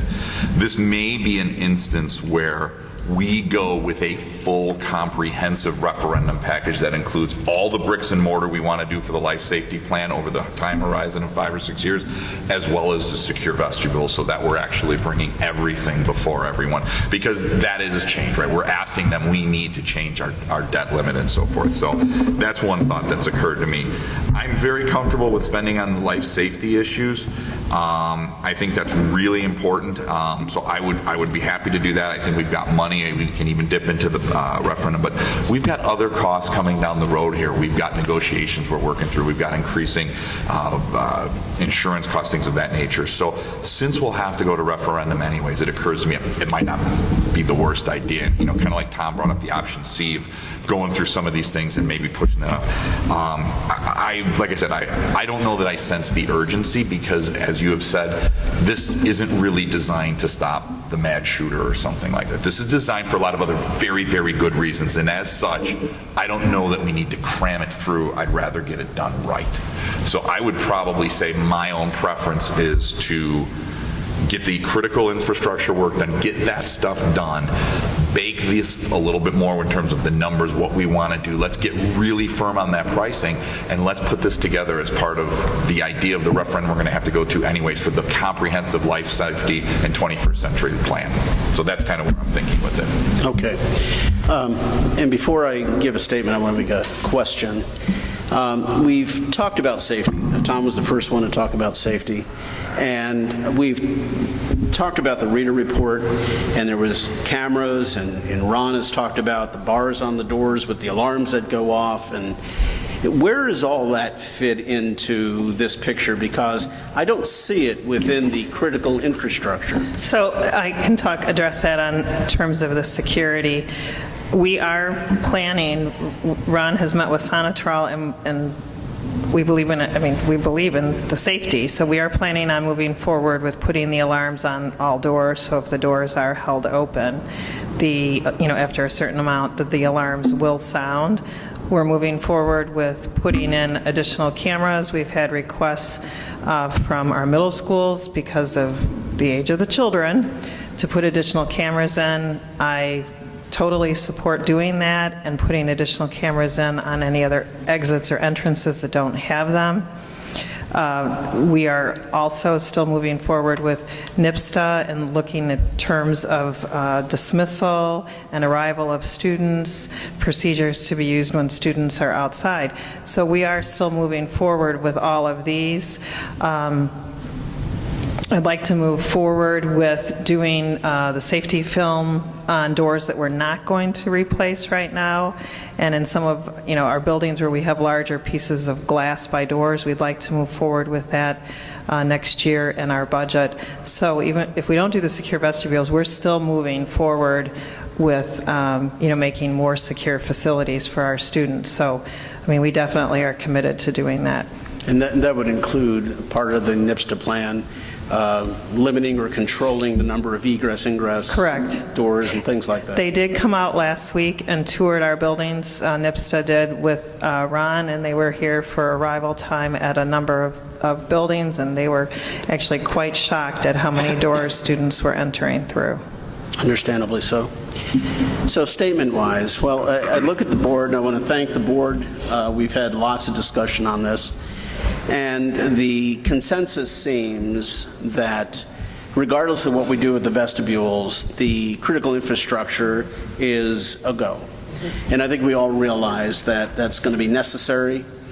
That does not include the windows, and the windows will be rebid. We understand that, and hopefully we can get that put in during the next school year to save some money for that. But that will tighten up our security, not security, but secure the buildings against wind, rain, weather, things like that. And the, continued destruction of the facility from water entering. Wear and tear. So it comes down to the vestibules, and I think we also have a consensus that option A and option B is not going to fly. I share a lot of Scott's concerns of how we got to these numbers, the wide variances of these numbers, and I'm really concerned. I'm less concerned about the referendum, but I know that referendum has been bandied about because we have arguably $84 million of needs that have come up, and there's no way we're going to be able to suffice that with our capital budget as is, even though we are committed to utilizing our capital budget and utilizing our reserves towards payment of this. So we have to come up with supplementary funding, and as we all know, in 2007 the referendum was passed. That was for capital funding. Not $1 of that funding went toward capital infrastructure. Correct. So we are left with basically what we've been dealing with for the past 25 years, which is nothing towards our buildings. And when I say that, I have to give our prior board, or prior two boards, an attaboy, because in 2012, 2013, the board did authorize $19 million of critical infrastructure and rehabilitation work to our facilities. This board has allocated already $2.2 million, so we are slowly but surely heading in that direction. Now, in 2013, the former director of facilities I expressed to him my concern over the lack of security in our buildings. And the Rita report is actually the direct result of my inquiries and my asking to do something about securities. That was a nice place to begin. We are now at the apex of that momentum, and we are fulfilling the comprehensive security plan. But we come across a bit of a stumbling block, and that is the unrealized expense of these vestibules. We have a consensus. I mean, a majority of members here have already voiced their opposition to Plan A or Plan B. Tom has come up with Plan C, and I may ask you to repeat that in just a second, but if I remember what it was the roofs, the critical infrastructure, and basically hold off on the vestibules. I would suggest option D. Taking into account what you said, Tom, taking into account what Scott has said, I think that the bulk of the monies will probably have to come from referendum in the future. But we now have verbiage that, Kerry, you state that the plans that we have they're solid plans. Ultimately, they are solid plans. They are way more than perhaps you estimated originally because for whatever reasons. But we don't know. We're going into older buildings. To Scott's point, there's going to be some overages. A 10% overage on a $2 million, that's a lot of money. So, maybe it would behoove us to do a pilot program. And if we did a pilot program, and instead of option B where we are looking at 4 schools, let's do a pilot program at 2 schools. And that way we can see how your plans prove out. We can control costs, but we can also control our overages. So my suggestion, and I offer it to the board as a bit of discussion, to do the critical infrastructure. If we only did 2 of the vestibules, we would still go out to bid the critical infrastructure on the buildings that are not going to have the vestibules. We're all in favor, when those bids come back, we will do that anyway. We'll appreciate some savings on the critical infrastructure in the buildings that will be having the vestibules taken care of, and we understand there might be a little increase in those buildings that don't have the vestibules done, understandable.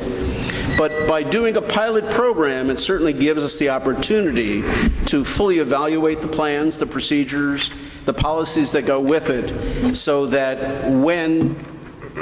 if we get to that point of referendum that Scott mentions, I think that perhaps this whole process will be more seamless. So I throw it out there, so I incorporated basically what you're saying, Tom, and twisted it just a bit. Yeah, I like the idea of a pilot program. I would, if I can add to that, if we are going to try to pick which schools get it and which schools don't, because as I mentioned in the last meeting, I have a little bit of a problem with picking which kids are more important than others. I have a tremendous problem. We can do our middle schools. We can do Lincoln and finish off Emerson. They're, different category of students. But if we had to pick just 2 of the grammar schools, I would have to. I'm letting you know now. I couldn't decide who's more important than the other. Understandable. Anybody else before I argue? Well, let me comment on this.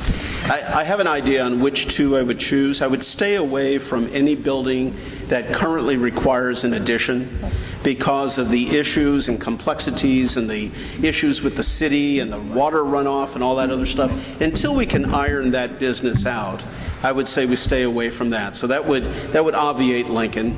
That would obviate Field and Roosevelt. Field and Roosevelt.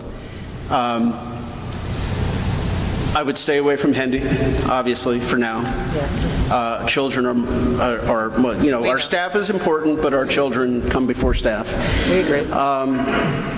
I would say, boy, the easy, low-hanging fruit would have been Emerson, because, we have almost all the pieces in place at Emerson. But when I look at the numbers here, it's $500,000 for Emerson, which before I would approve Emerson, I'd say, you're going to have to walk me through that number, because I just don't understand how we crept up to that high of a number at Emerson when that's supposed to be our most secure facility, which arguably would mean we would spend the least there and achieve the most. So I'm confused about that. So my recommendation would be Carpenter and Franklin, because they are actually, of the buildings, they are the least cost. They are not the oldest buildings, but certainly they're not the youngest. There's no additions on those buildings. So that would be my suggestion, those two buildings for now as a pilot program. Anybody? I mean, like I said earlier, I'm open to considering doing something along those lines of a partial approach to, and I think it would give us the benefit also to perhaps learn as we do those if there are things that we have in our plans and we discover that there are better ways or different ways to think about things, that we could potentially incorporate those in the other schools as we develop those. Well, Carrie, so you're saying, I mean, we're at the point now where, obviously we started with one number and it's been incrementally higher and lower and now it's higher again. And I think in your opinion, where are we at in terms of this number now? I mean, I honestly, yeah, there might be some cost overruns and there might be some unforeseen things, but you've baked that into the pie now that we've gotten down to the final designs and everything. So while I share everybody's concern about there might be some additional expenses in doing this project, I mean, we're pretty close to a solid number, are we not? Everything up until these numbers was a budget based on certain assumptions. These numbers that you have for the bid awards are bid numbers from contractors. Nicholas has packaged that together and gotten in each building, how many trades do you have? 10 different trade contractors, and this is their number to do the work in accordance with the contract documents. So there's a clear defined set of detailed documents. It's a bid, it was a sealed bid process, so this is a contractual agreement. Okay, so having said that, I mean, understandably, we're all concerned by this final number after what was proposed many months ago, where it looked like, well, this is something that maybe we can, work on and figure out how to navigate this to get this in this coming construction season. So, and now we're talking about, potentially doing a little trial program, and that actually defeats the purpose of what I've been trying to say, which is let the taxpayer decide. Because if you do these two schools and then we bring it to referendum later, and it's decided that the community doesn't want to pay for the rest of the schools, it seems a bit unfair to me that, on the one hand, we decided that these two schools get the secure vestibules, and then the rest don't. So it doesn't really make any sense to me as far as this proposal. If Carrie's telling us that this is a solid number, then these are the numbers that we should be working with. And if we're going to go to referendum anyway, Scott, right? Then let's have the community decide whether they want to do the 8.5 million or whatever. You bring up an interesting point, because you're right. If something goes sideways, then you're going to be left with two buildings that are upgraded and two that aren't, and that does strike me as an inequity. So I see where you're saying with that. I guess my one difference with all of this would be, I don't think I would not agree that the board should go to the taxpayers and say, should we do security vestibules or not? I just think that's something we're asked to do as a board member. And I wouldn't want to set a precedent where it's like, well, every time we're going to spend anything, we're going to be asking everybody. I don't think the community wants to be bothered every single election with things. I think that's what representative government is about. However, we do know that we need to and should go back and say, look, our buildings are in worse state than they are. So we want to see, are you in support of our plan of going forward? Because we need to change that base. Projections say it's not going to cost anyone another cent, but it is just saying, can we refinance everything and take advantage of lower interest rates so we can fix these things, and your taxes should, at theory level, stay the same. So I would be in favor, I don't know that tonight I would be, I think the pilot idea on a building is an intriguing one. And I would be interested to see, well, since, like I said, I just don't share the urgency I had before, where it was like, we got to get this in, and I never want to pick from one student or the other. Now that I understand it's really not going to stop those catastrophic things, or its ability to do that is limited compared to maybe what I thought before. I wonder if we could put together a plan. It's a 10-year life safety plan of how are you going to do this over a couple of years? Are you going to do one this year, one every year for 7 years? Are you going to do 1, 2 with that referendum? I don't mind doing a pilot to learn and see how the processes and procedures change. I think that is an intriguing investment. I would ask the hired experts and administration to propose the right one. I don't think the board would make that decision correctly. I think you guys should say, based on everything, based on our ability to succeed and not have cost overruns, we think this would be a good one because we can implement all these policy changes, and then we can have it run for a couple months and report back to the board, this is what we've learned, this is what we need to change next time. And at that point, you're simultaneously working on referendum for the entire bricks and mortar. So, Mark, I guess I'm not saying I want to go to them and say, should we do security vestibules? I want to go to them and say, here's the big plan of what we need to do for all these buildings. Are you with us? Right? Because we need that permission. We need that. And so, you see what I'm saying? My scope's different. That's all. No, I understand. But, to your point about elected officials, every time something comes up, we have to go to referendum. Well, it wouldn't be the first time, and certainly wouldn't be the last time. This has happened, as we've seen with the Park District. It was a pretty contentious battle over whether or not we're gonna buy that land and so forth. And there's other issues that face the city and the library. They recently put a referendum together for that. So it's not without precedent. I think the community would be supportive of us deferring to them in this particular issue. I mean, sure. I would personally rather structure it as two separate things because, again, I think the security vestibules are a little bit different than the massive repairs that we're going to have to do to all of our facilities. But if the board decides to do it as an all-in-one approach, then I'd be for that. Yeah, I guess two thoughts on some of the comments that are made. One, from an inequity perspective, I guess my comment on that would be inaction guarantees inequity. So right now, you could say that that Emerson is our most secure school, so then you're saying that you're comfortable having our other schools be less secure than Emerson. So I sort of take a little objection to saying that inequity is, by picking schools you're making, certainly one would be more secure than another, but we have that situation today. And the second is, I guess, from a looking at talking about the cost. So say if you went with what Tony had thrown out there of Carpenter and Franklin. I mean, so that's it'll be close to say 1.3 million if you did the secure vestibules and office renovations for those.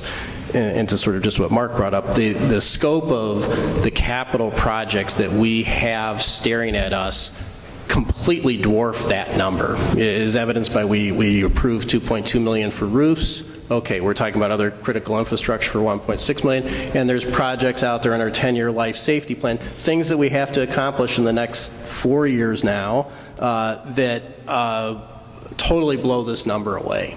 So from if we, what we're staring at, if we need to go to the community, it's going to be for much bigger projects, much more involved than a couple of secure vestibules. So, from my perspective, I would say, this is something just like we did with the roofs or these other critical infrastructures. I think it's within scope and reasonable, I think, to take that sort of step of maybe doing, 2 schools. I'd almost say that the board probably would want to have a little say in which ones you pick. It might be driven by cost. You could pick 2 other schools and come up with $3 million. My hunch is the board would want to probably have some say in which schools get picked, but that's just my comment. Vicki? Well, you've heard what I have to say. We hired experts. We voted 4-3 to have the study done. Every school has secure vestibules. Everybody teaches other than Park Ridge, schools that have secure vestibules, students go to secure vestibules, and people move to this town for the schools. So unfortunately, our buildings are old. We need secure vestibules. It's just a fact. I was originally not in favor of secure vestibules. If you remember the November meeting, I wanted each classroom teacher to be able to lock the door and keep the children in. And as it was explained to me, what if little Johnny's in the bathroom? What if there's a class in the gym? Okay, so you don't really have that ability. And every principal stood up next to their boards and talked about instances within the year, within the month, of parents coming in and having control of the building and issues. And we live in a society now with, parent issues, parental issues, guardian issues, medicines, drugs. There's just so many issues where we need that facility to have those parents and visitors go through a process, like a plexiglass window, to give an ID and tell us why they're there in order to get entrance into the office.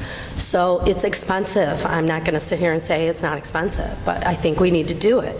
And I think we need to do it in the schools like Field, like Roosevelt, and like Washington, because Carpenter has a pretty close view, and Franklin, I think, has a pretty close view also. But I would be willing to do Carpenter and Franklin as the test or as a study because it is more economical. I guess one question I had for the administration was, with Field Schools going to be hosting our summer school program, is it feasible to do the secure vestibule and office renovation? Yeah, we would just move the entrance to the back of the building where the parking lot is for summer school. Okay, thank you. My only reason for holding suggestion for Field would be because of the water mitigation issue, and that's still up in the air with the city. So, as much as I would like it, because it's the building closest to me, for the same reasons, I would want to have all of these other issues answered before we proceed with that. And I think we were even along those same lines, thinking if we were to do a few schools this summer, to pick one that needed an addition, the build out, and one that didn't, so we would have a way to monitor how we moved through both of those construction projects. But with the water issue and the fee in lieu and where we are with the city, it makes us question whether we should do one of the build outs to see what that would entail and how close the numbers were and how long it would take to actually get that work done over the course of the summer. Could we do it? That's why sticking to the middle schools is perfect. You got Lincoln, which needs an addition, and Emerson, which needs minor. And we could see exactly, Anthony, if we do Emerson, we could see exactly why it costs $500,000. Probably because $400,000 of it is office renovations. Yeah. The bank final teller thing is, window, right? the final thing is, I have a disagreement with some of the members of the board. I feel that this is our purview, and I absolutely agree with Bob. I look at this as a building addition. It happens to be an addition that's going to benefit our students and staff, but it is addition similar to a new roof, similar to new windows. This is a way to control ingress and egress, and tied in with the comprehensive plan, it enhances the safety. So I don't believe that I don't believe that we need to go to referendum. Of course, if the consensus felt that way, and I'm not so sure we have a consensus for that. But I have heard of Bob and Vicki and myself, and that's three, perhaps Tom, that there is a consensus for a potential pilot program. And if that's the case, so do we have those 4 votes for a pilot program? Mine is only if it's the middle schools. Even though you mentioned Franklin as potentially one of them, and my children go to Franklin, I can't, like I've said numerous times, I can't. I got you. It's got to be all the grammars, or maybe we do the two middle schools, or we do none of them until we can do all of them. I don't want to be put in a position where I'm choosing my children over someone else's or someone else's over mine. Well, let me ask Kerry, if we're going to pick two schools, so I'm going to put it on you, man. If we were going to pick two, what two, and again, I can come up with reasons. The water issue and the extra bump outs are an issue for me. But if I was going to pick two, or you were going to pick two, what two would you choose? And don't look at the bottom, the final column, the cost. Look at feasibility. Well, I mean, all of the projects, or some of the projects, could be constructed this summer. So the feasibility of doing them is equal, no matter what. And if you're doing less than all of them, it's easier than if you're doing all of them.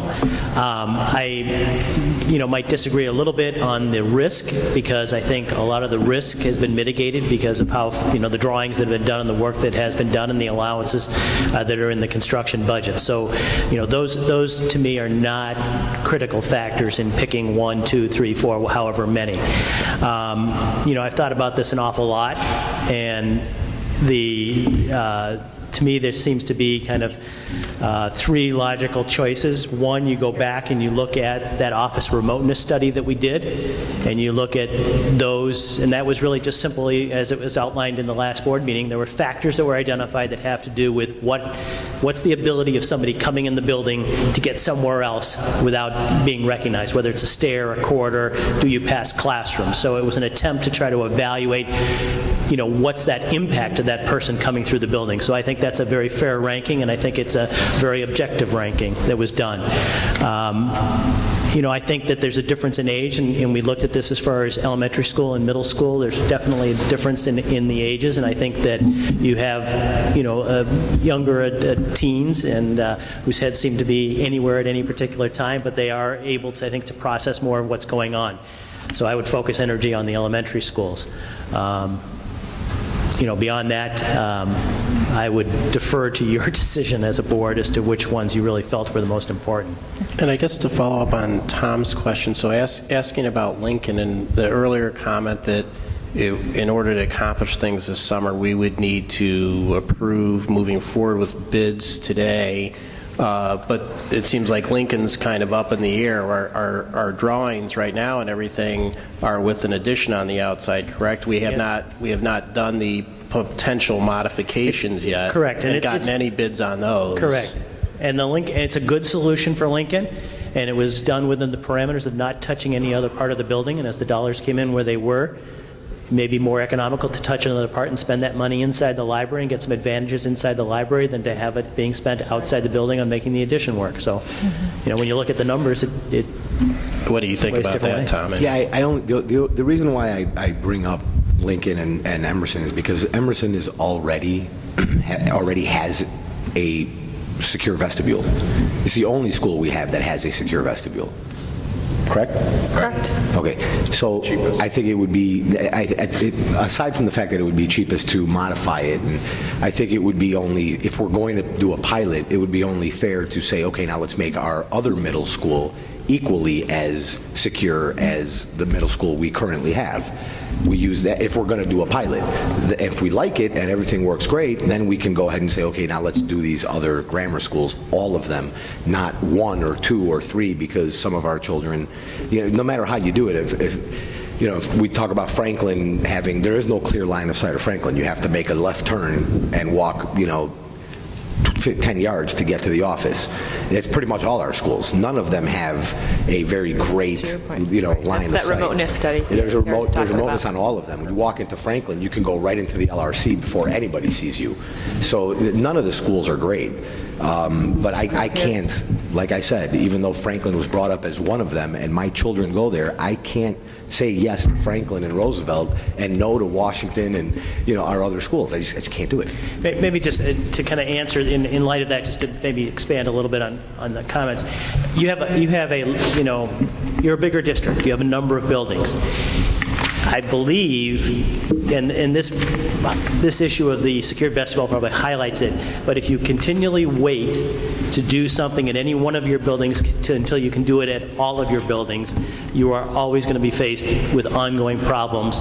And it's almost like a paralysis by analysis, because, if you remember, a lot of the presentations, I put this continual improvement chart up there, in past boards, for good reasons, have chosen not to do something, but the size of your district and the amount of facilities that you have, you compound the problem by not doing anything. And the roofs started to see that, in that most recent wind, you had real problems on the roofs. Big because pieces, yeah. I agree 1,000% with you when it comes to deferred maintenance and keeping up with our buildings and repairs and roofs and paving and sidewalks.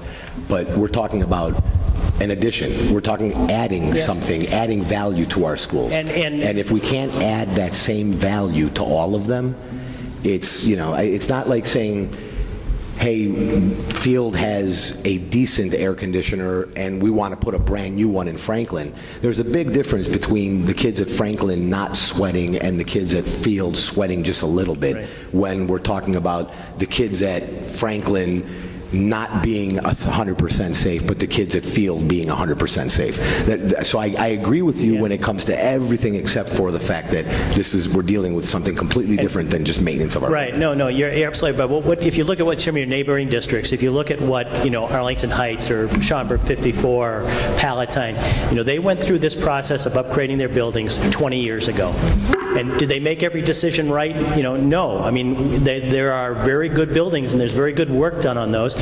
Arlington Heights went through and did a secured entry, much like Emerson. Then they went back and remodeled them a few years later to make them more secure and to get into the office, because that was new thinking that had come around. There are educational issues that you also want to do, and I think you'd be better off piloting some of those educational programs in 21st century libraries and trying to try out a few classrooms, because then you gain that information and you're able to build on that process. So I think that, back to the question that was asked of me of where would you rank them, I think you're better off doing some work and moving forward and understanding what that means and making that commitment. Throughout this whole $84 million was the numbers in the master plan. It wasn't that you have to spend $84 million, but you're going to have to spend a significant amount of money to keep your buildings up and to move your buildings to the 21st century educationally. It's a combined process. And, so some of those dollars are going to come from referendum, some of those dollars are going to come from fund reserve, some are going to come from debt extension. And there's work backing up. There's $10 million worth of work that's scheduled for next year, and $10 million the next year. So if you only do 4 this summer, there's going to be 16 or 15 or whatever it is next summer. The problem doesn't get any easier. So this is not an easy decision for you, and the bids coming in where they did make it a lot harder.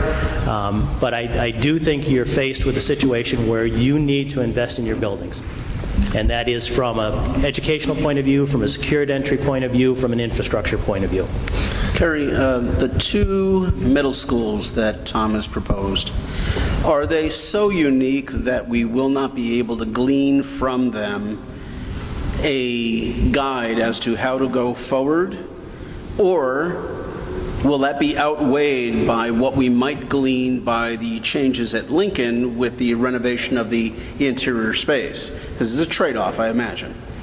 And since I haven't seen a design for what's proposed at Lincoln, I don't really understand it. I don't really know it. It hasn't been designed. It hasn't been designed yet, right. So it's full of possibilities. Okay, but as I walked in here tonight, I saw that beautiful, 80-year-old limestone and all the carvings and all that. I'd love to have security and maintain that beautiful architecture if I could. But if you do the interior design work, we still get our security. We maybe get to have some changes heading in the direction of that 21st century learning, which is where we're going to be in a couple of years anyway. So based on that, I would suggest that I take Tom's suggestion and we do the 2 middle schools. But what are we doing at Lincoln? Are we doing the plan that has already been bid out this year? And so we're not going to do what they're suggesting. We will not have time, and I'm going to speak for Lucas here, No. if we have to work through that design process and develop a whole new set of documents, there will be not time to bid that and still have that work constructed this summer. So I guess... So we can't do Right. Lincoln. So would you Tom, be open to so- doing some other school? So going back, because it's not secure, It's pretty secure. So if we go back, Tom, and we do Emerson, and you choose one of the other schools, will you be comfortable with that? I'm sorry, but I won't, unless, going off of what Scott said and going off of what Mark said, we do one, and then all of a sudden, we never do the rest. And now we're stuck with yet another grammar school that is secure and the rest not, unless there's a guarantee that all of them will be done. So I'm not opposed to doing all the schools, by the way, just so everyone's clear. If we're going to do them and do them a little more fiscally responsible and do them over a 10-year period or over a 6-year period, and the money is secured and it's earmarked and it's going to happen and no other board can overturn it, and then I would consider that. It would require a lot of legality and a lot of contractual work to make sure that that money is earmarked, secured, and can't be undone and used elsewhere. So I'm not suggesting that that may even be possible, but if it were that, I would be okay with spreading it over time. Otherwise, it's either all or nothing in my case. I just can't do it. How many years would you be comfortable doing it? I wouldn't even comment on how many years, because I'm telling you, Vicki, the fact of the matter is, unless all of us are here when all those schools are being done, it's going to be almost impossible to guarantee that all the schools will be done. You know, one other thought that occurs to me is one of the most powerful arguments in favor of this was that, not that it stops the crazy person, but all the other administrative benefits you get from redesigning the security infrastructure in terms of controlling access and all that. Maybe a good way to figure this out is, do you have specific buildings where that problem is more acute than it is in other buildings?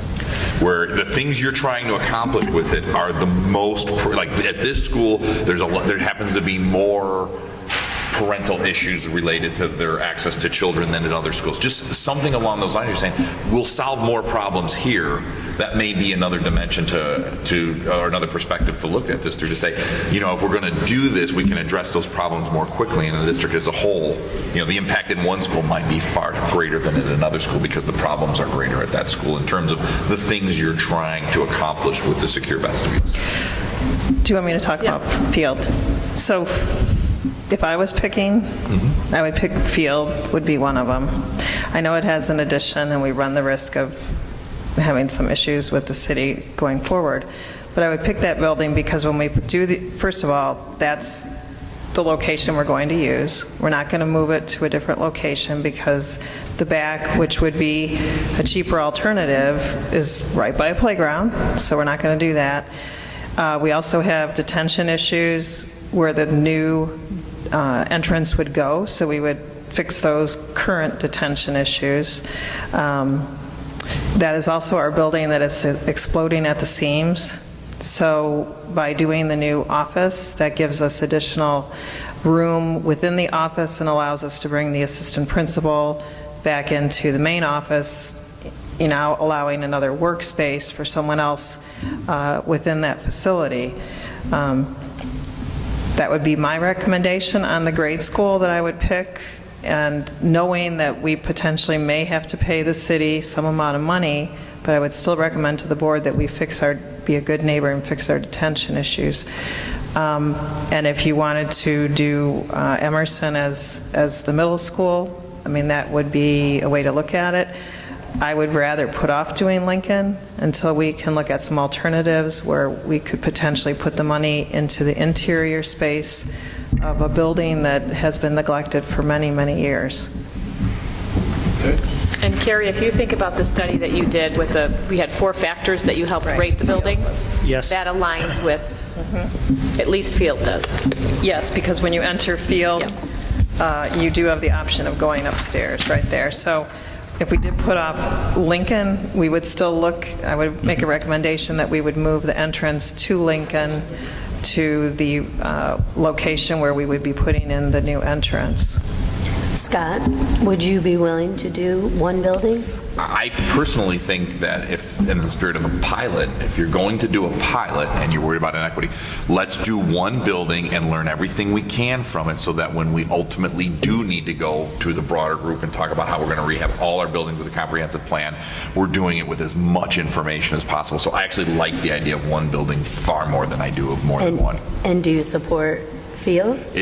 Those seem like very reasonable arguments for that building, because I do know you're busting at the seams there. So at a barest minimum, if it all goes sideways, we've cut our losses because we have gained something we're going to need otherwise in that building. So it's an argument in its direction that's I think strong to me. The other thing is you have about $15 million in working cash at the end of February. We had talked about earmarking money. So you certainly could look at earmarking money. If you go to referendum and it doesn't pass, the taxpayers will have told you no, and I'm never one for when they tell you no, going back and doing it anyway. But in terms of this, you could say we would allocate that money for the secure vestibules. If the referendum did not pass, that you would use that money for your secure vestibules. Not 15 million, but some amount of it. I've said it a million times, I don't recommend we do just one school, but if for some reason there's a consensus without me, I don't recommend that we do one of our most expensive schools as a pilot. If we're going to do a pilot, we should do one that is extremely affordable so that if we miss the mark, we didn't miss the mark on a really expensive project. We missed the mark on a cheaper project. I'm not going to vote for it, and I'm not going to give my consensus for doing just one school because I stand steadfast on what I'm saying. But if for some reason I get outvoted on that, I don't think we should be spending the money on one of our most expensive schools that needs additions and water, dealing with the city, and I think that just doesn't make sense as a pilot program. A pilot program is meant to determine whether you're doing the right thing or not, and you're not going to spend the most money to do it. So it's also our building, though, that is growing in students, and the plan is you're going to get one with extra. the pilot you're getting one extra room. continue to do the rest of the buildings. You're getting one extra room. You're not. I mean, so would you go for the second most expensive? Because our first least expensive is Emerson, which is our most secure building. Right. So do we want to try to enhance our security there, which is recognized to be the most? Or let me go for the number 2 least expensive. I don't know. Let me I don't try even know what it is. Let me try and summarize here. So I'm seeing a consensus that everybody seems to be, or most everybody is in favor of a pilot program. And what I'd like to do is get a consensus of whether you want 0, 1, or 2 buildings in this pilot program. And then once we have a number, then we can kind of look at this, because we're all over from 1 building to 2 buildings. So why don't we, just to frame the question, Scott, you're 1. I mean, that would be my preference. I'll listen to any reasonable proposal, but I think doing a pilot test, it makes one makes the most sense. Yeah, and I understand that, but I think that they all have various needs. Yep. That's why I choose 2, so we can cover a little wider base of issues that might come before us. Vicki? Well, I like that we would have 4 votes, and I would think the 1, because I don't think Emerson needs any more, the plexiglass would be nice, but it's a very secure building. So I think even though it's less expensive, I just don't think it's wise to spend the dollars there. So I would like the pilot program to be field in hopes that we would continue to do the rest of the buildings. That's the point of a pilot, not only to see what works and what doesn't work, but to see that we're going to start doing the other buildings. And we're talking about things that are done at all the schools, not even in Illinois, but across the country. I mean, I'm sure they run into water retention issues. I'm sure they run into moving a building issue. They're not building a rocket ship. Well, my preference would be 2, but I would gladly go with 1 just to get this going, if that's what's needed. Mark, if the board got to that point, where would you stand? I'm going to stick with my original assessment, and I'm going to say 0 and wait. If there are any security concerns, between now and when the referendum comes, and should we decide to move forward, we can always address those in another fashion if it's that imperative. But to the point of having a trial building or something like that, I think Carrie's addressed that, and I just believe that they've pretty much got everything that we need to know in terms of what's going to happen. Yeah, there might be some other issues, but I mean, I think that's the number, in and around that number. That's where we're at. That's what we're looking at. So I'm going to say 0. Okay. And Tom, knowing with the issues that we have with Lincoln, I was going to go one way, but then I heard something that was said, and I'm going with 0. No, I don't want any of the schools done. I mean, the whole point of a pilot is not to use it so that later on we can force the other buildings down our throats. So no, I mean, if that's what even one member feels, then I'm voting for 0, because I don't think that's the purpose of the pilot. okay. Well, we have a consensus that we're going to do 1 or 2 of the schools. So the question now comes down to whether we do 1 or 2. I don't believe that that's possible today. Our vote wasn't, the vote that's on the books wasn't for us to decide whether we're going to do 1 or 2 schools. Our vote was to decide whether we're going to vote on the packages. No, the packages can be, if there's not a consensus for either package, we can create another motion, and the motion can carry as long as we have a consensus. That's why I've been asking and working towards a consensus on the group. We have a consensus for a pilot program. We have a consensus now for 1 or 2 buildings to serve as a pilot program. Now the question is whether the consensus is going to be 1 or 2, because there apparently is enough votes to sustain that. And that's what we're going to be voting on. So I guess I'd like to hear what the administration says in terms of where they'd like to see it, and Carrie and everything. Where would be the most effective? What would be the most effective way to do this pilot program? Is it one specific building? Is it these 2 buildings? But what's the best way to pilot this so we can understand all the things that are going on and have a real legitimate test of this? What would you guys think? And it can be you. I don't care who answers. Sure, I'd like a proposal on the table. Sorry. and I will go along with whatever the suggestion is. Well, going back to the ranking and the remoteness, and sticking with the elementary schools, and also at both Field and Washington, which are the 2 lowest ranked or could benefit the most from correcting the remoteness. Each of those buildings also gets a classroom that has to be flipped and redone to make that work. And we have talked about outfitting those classrooms to help better understand what the next-gen classroom is like in the district. So I think that's, we've always talked about trying to leverage these infrastructure dollars for the educational gain as well. So I think that for the 2, I'd go right back to that ranking, and that also has that educational benefit of those classrooms. And as Luann mentioned, the 1 extra office space that gets picked up. So you're suggesting Field and Washington? Yes. So 1.5 plus 840, arguably. That's 2.3, approximately. Yes. Yep. Okay. So recommendation, any comments on that recommendation for Field and or Washington? I have one small one. Sure. Please don't spend a quarter of the budget on a pilot program. That's all. It's a very good point, Tom. It's a very good point. And okay, and to honor that question, because it's a very valid one, so if we go to the numbers, Carrie, 1 or 2, would you glean as much information out of 1? Because they both seemingly have the same characteristics. So and that kind of goes back to what I said before, that, if we have a disparity in the needs of the buildings, we would learn more. If both of these have a remoteness, and I understand what you're saying, but they both seemingly have the same obstacles, we may not glean enough from the pilot program. So So if you just did Washington, because Field is the 1.5, it's a bigger ticket because it's a bump out?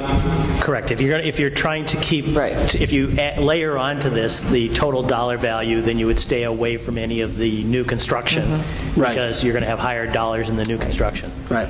And his question is, would you glean enough in terms of piloting and figuring out how this process will work, how close the bids are to being that contractual agreement and very solid? Would you glean all that at Washington?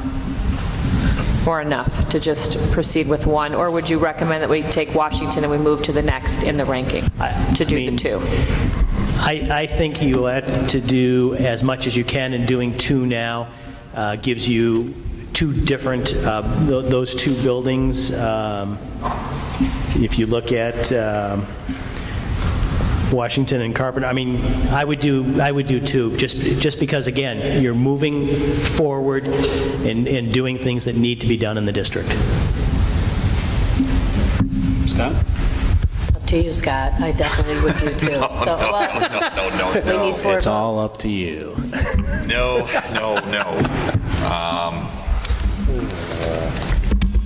I would just remind the rest of the board that, to Tom's point, there's going to be some upset people, some upset parents, regardless of whichever one you choose for whatever reason. There's going to be people in the community that are going to say, why not my school? And it just seems unfair that either we go all the way or we don't.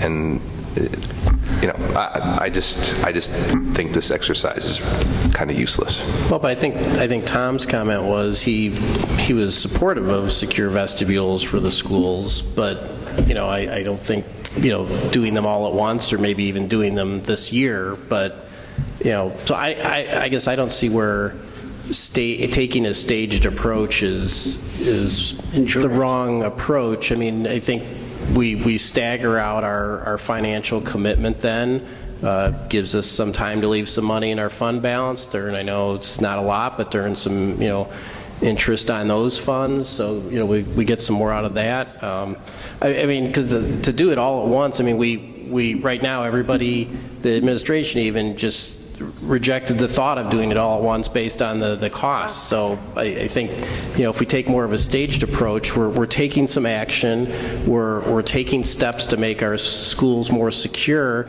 and the fact that we don't do every school at once, I do not disagree with you, Mark, that if school A is picked, that people at other schools will say, why wasn't ours picked? But if we think we're going to do this at every school, it's just takes time. Right. Hang on, Mark, 1 second. Just to clarify, you're right. I did say at one point that I am potentially for vestibules, but if you recall, that started with, I would like to see what a police officer would cost first. I would like to pull back on vestibules until we have enough information to know whether the vestibules is the right form of security and maybe isn't another form of security.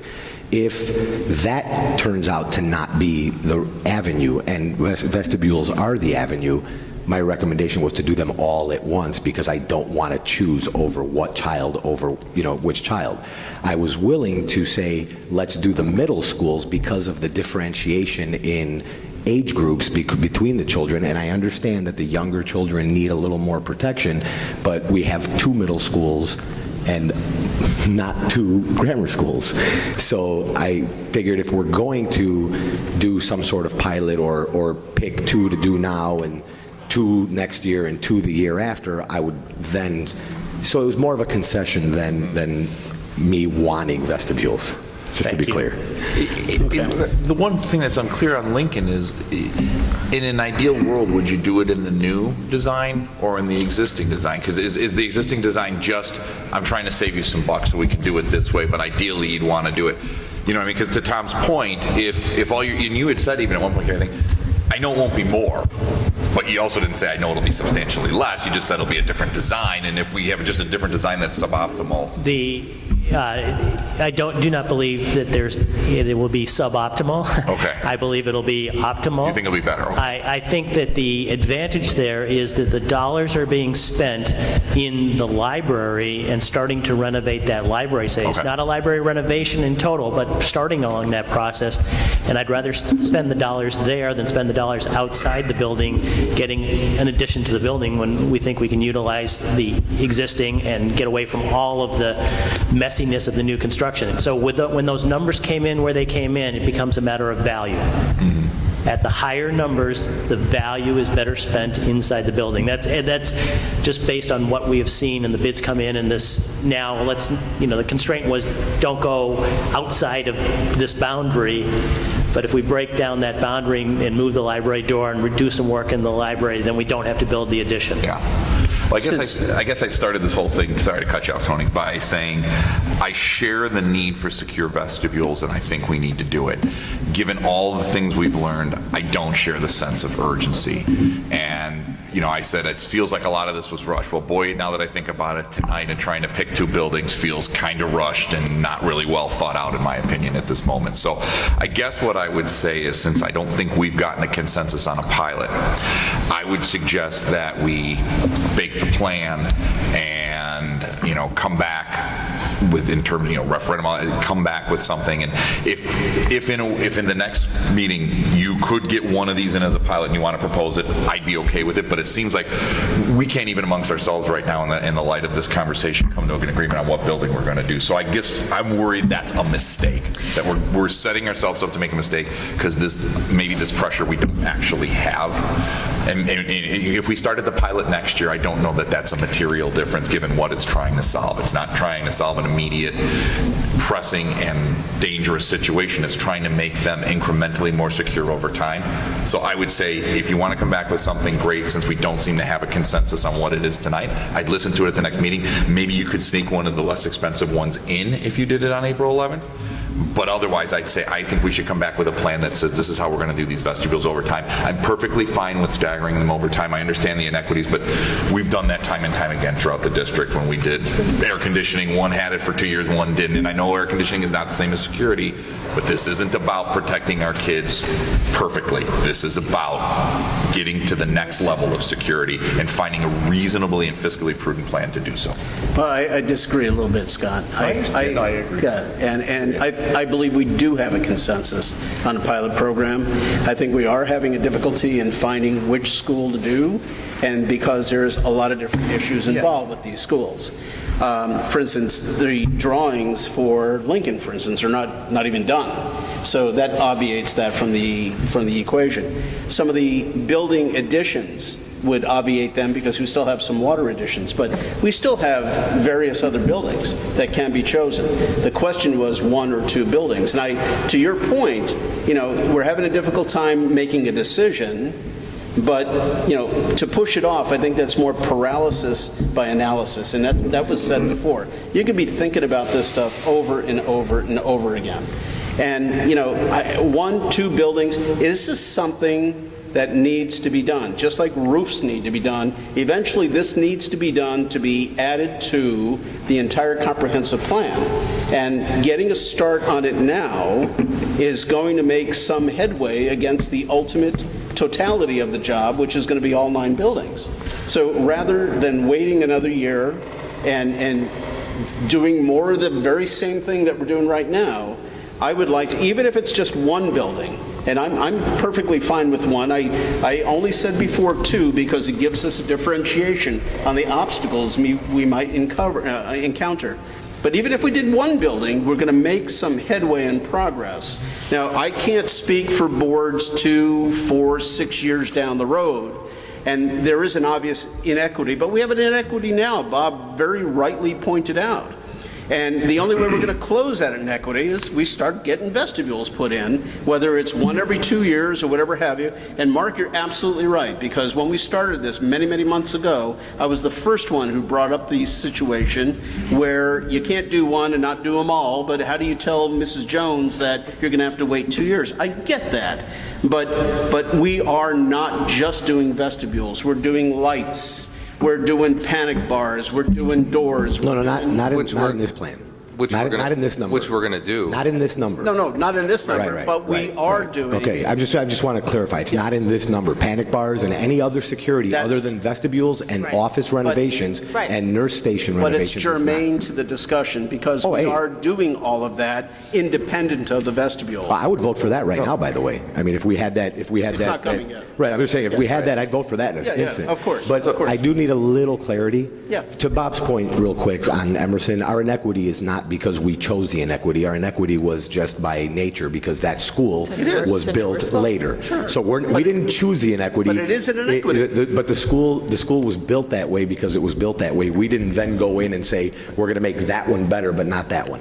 Just to clarify the inequity. No, you're talking about image. As for consensus, I need a clarification because if Scott is wavering, then we don't have a consensus because Scott was the 3 on the other 3. Right. So if he's wavering, then we don't have a consensus. Absolutely. And that's why I'm going to ask the question right now.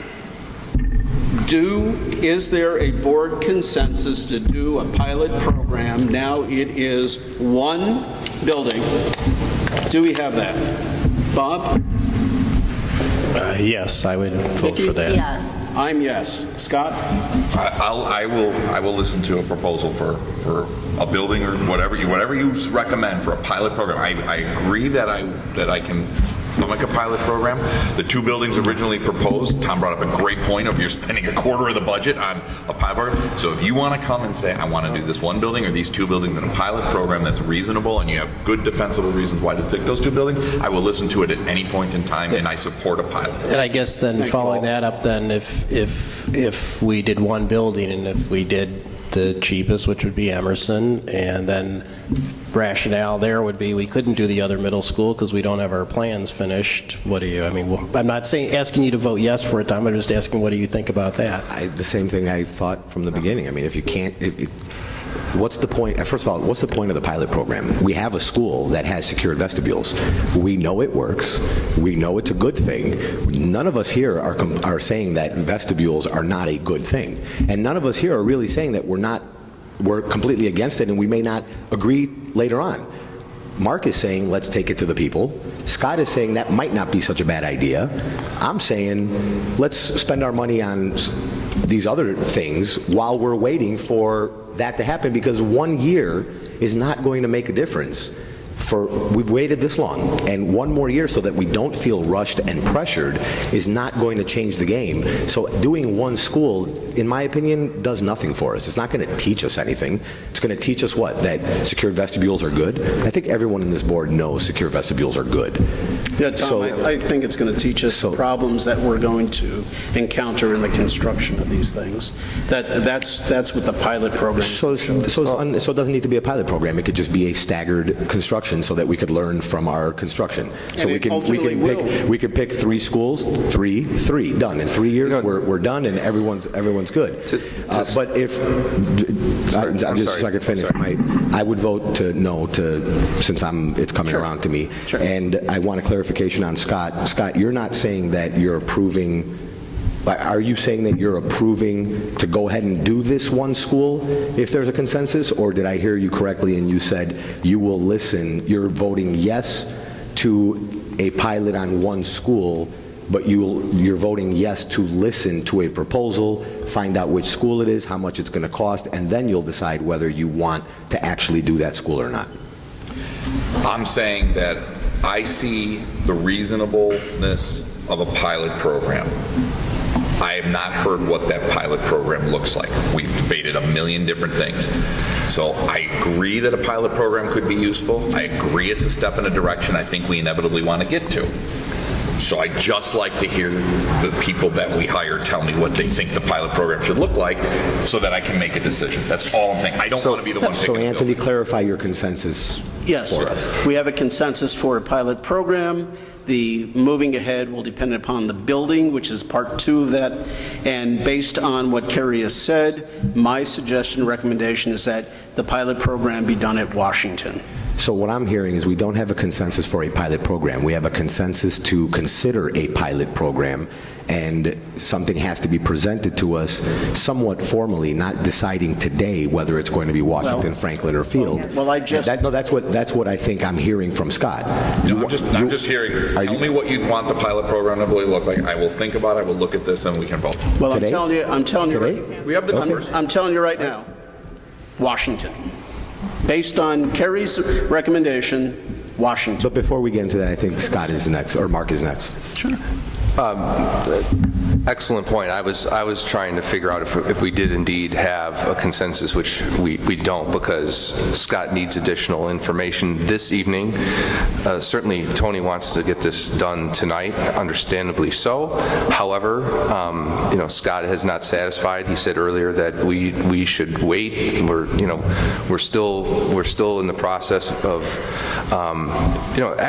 we came here with A and B. Now we've talked over C, D, E, and F. I mean, we've got all different, we're going all over the place, and Scott said it best earlier that, this does feel a little bit rushed. And I'd also like to remind the board that we have one board member that is not here this evening, so if we could maybe wait another few weeks or something like that and maybe table this until our next board meeting, we'll have input. We cannot wait because of construction. We need to move forward with these. We already know. The majority. Okay, well then, We also cannot be forced or pushed or. I like what Mark is saying. It would be probably, let's call another meeting a week from now, 3 days from now, 4 days from now. Give us time to digest this and really, maybe I'll change my mind. Maybe I'll like a pilot program, and maybe I'll like it at Roosevelt or Washington or Field. But we looked at our board packet before we came here, and we had option A, B. Now we have C, D. Now we have pilot programs. Now we have, let's maybe do it at one school, maybe not another. And this rush, and for $8.5 million is just, I don't like making decisions on $8.5 million that quickly. And none of us wanted to, none of us wanted to do $8.5 million. Yeah. But I think this is why we have That's why we what have our an open board meeting discussion, for, is right. for all of us to talk and try to work out solutions and or maybe not work out But solutions. we all realize that, and I'm not going to speak for Dathan, but in the past he's spoken against vestibules. Yeah, I think Vicki just said that. And to have this done tonight when this chair is empty may not be what's best for our residents. A lot of them voted for him, and maybe because of just that. But I'm not sure. But it could possibly change how everything happens tonight. The decisions on this board have always been ruled by consensus. And if Dathan says no, and if the other four say yes, then we proceed. So it all comes down to consensus. And we have I'm trying to get consensus, and we're not taking a vote just yet. And so, Scott, because we have Bob, Vicki, and I have said yes to a pilot program of one school, Washington. How do you feel about that? If that's the school that administration recommends, and Kerry, you say is the, I don't want to say least secure, but it is the one in most need, I support a pilot program. Okay. Before we take a vote on this, I would go to the audience. And if there's anybody in the audience who would like to come up and make a statement, well, yeah, Joan, sure.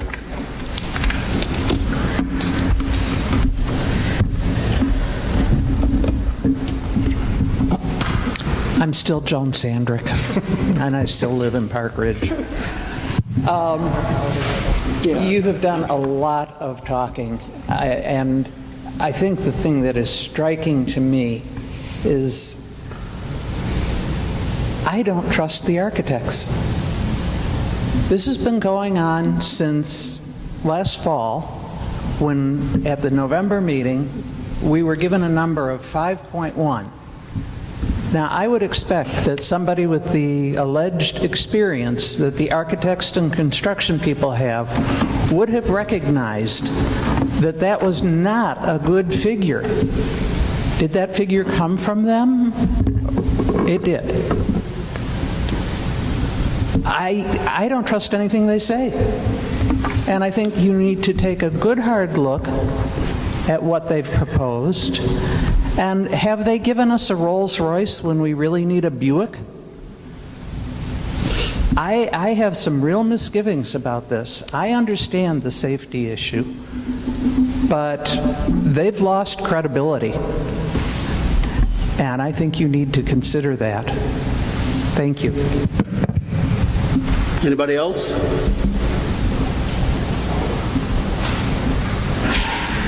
Okay, so I'd like to make a motion.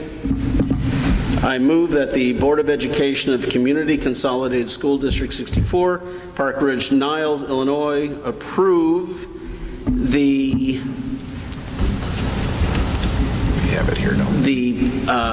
critical infrastructure work at Washington, the vestibule work at Washington, and to resubmit the bids for critical infrastructure work at all of our other buildings. Is that what you need? Is that what you need? You're going to have to approve it by contractor.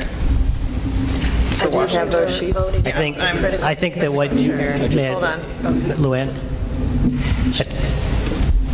I'm going to, if that motion is made and that's passed, then can we do it individually? Lucas can then go back and read the individual contractors' names to be entered into the record, and that would be a second motion. Okay. Yeah, I have it already. May I make a small recommendation on that motion? Sure. Infrastructure work for all the schools. Yes. Yes. Separate motion. Okay. And then make a motion as to whether we want to do For vestibules for Washington. Washington. That's secure. fair. Sure, that's But fair. I think the one is going to get a slam dunk, yes. So I'll pull the first one and I'll make a second one. So why don't we do it in two parts? Move that the Board of Education Community Council of the School District 64, Park Ridge-Niles, Illinois, approve the critical infrastructure work at all of the buildings as described in Luann's. No, you need to make a motion. So you're going to need to reject the bids for all the buildings except Washington, and then you're going to need to make a motion for us to rebid the critical infrastructure at all facilities. Can we just make it easy? Can we reject everything and then make a motion for critical work for all the schools to get rebid, and then make another motion to accept what we rejected for Washington? Or do Washington first and then do... You could do Washington as one. Yeah. I guess I'm sorry. I guess I'm confused because when we had this option B proposed, it had field with a secure vestibule, but with no critical. Oh, it's because we didn't have any proposal for critical infrastructure, right? For field, there was no bids or anything. Okay, sorry, Carrie. Yeah. So what I'm going to just suggest is if you make your motion as to what your intent is relative to the work being done, then we can go through the series of motions to meet the bid award and bid rejection. But then once you've decided that this is what you want to do, then we can get the appropriate technical awards that you need. So how about this for motion number one? The first motion is to reject all the bids for critical infrastructure. Except Washington. Can we do that? No. Except Washington. No, because there is no separate bid for critical infrastructure. The vestibules and the critical infrastructure are a single bid.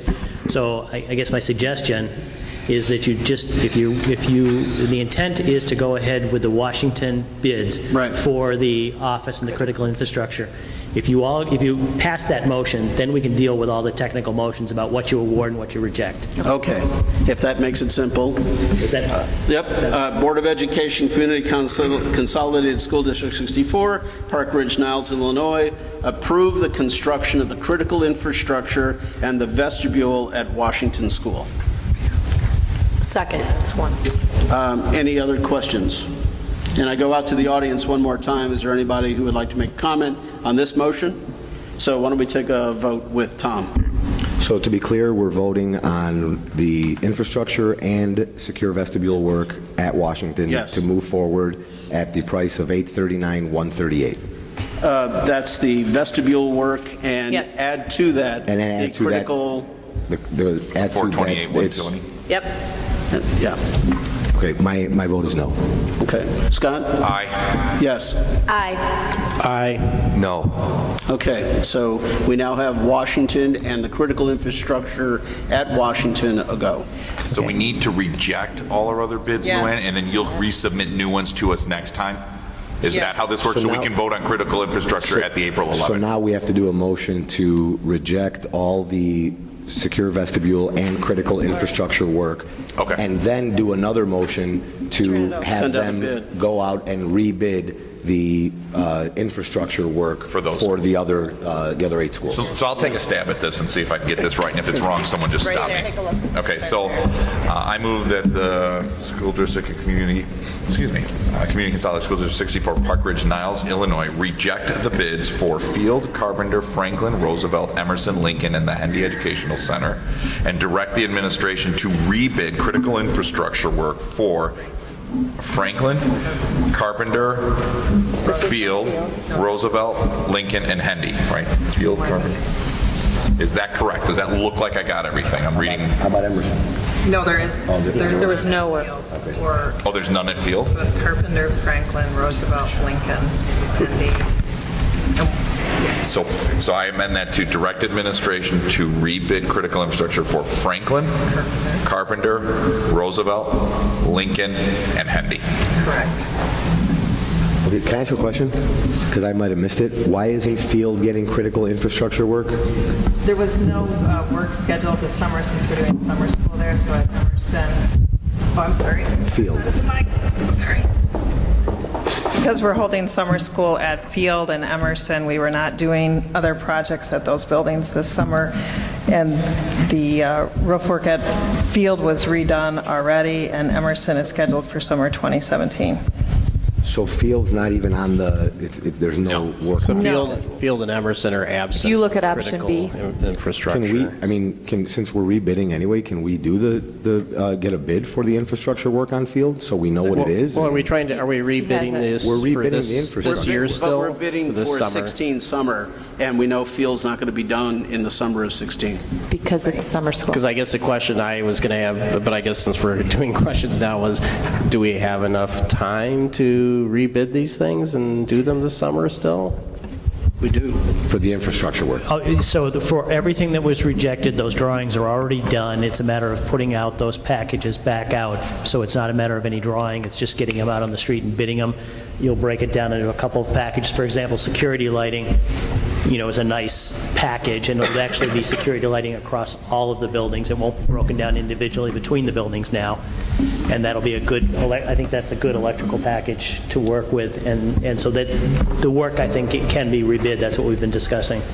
Will it cost us anything to have Field, since they're rebidding the rest of them? Field has summer school this summer, so there was limited work that was happening, which the... No, I understand that the work won't be done, but since all these contractors are going to be bidding anyway, is it going to cost us anything to have them bid Fields? Field has not been designed.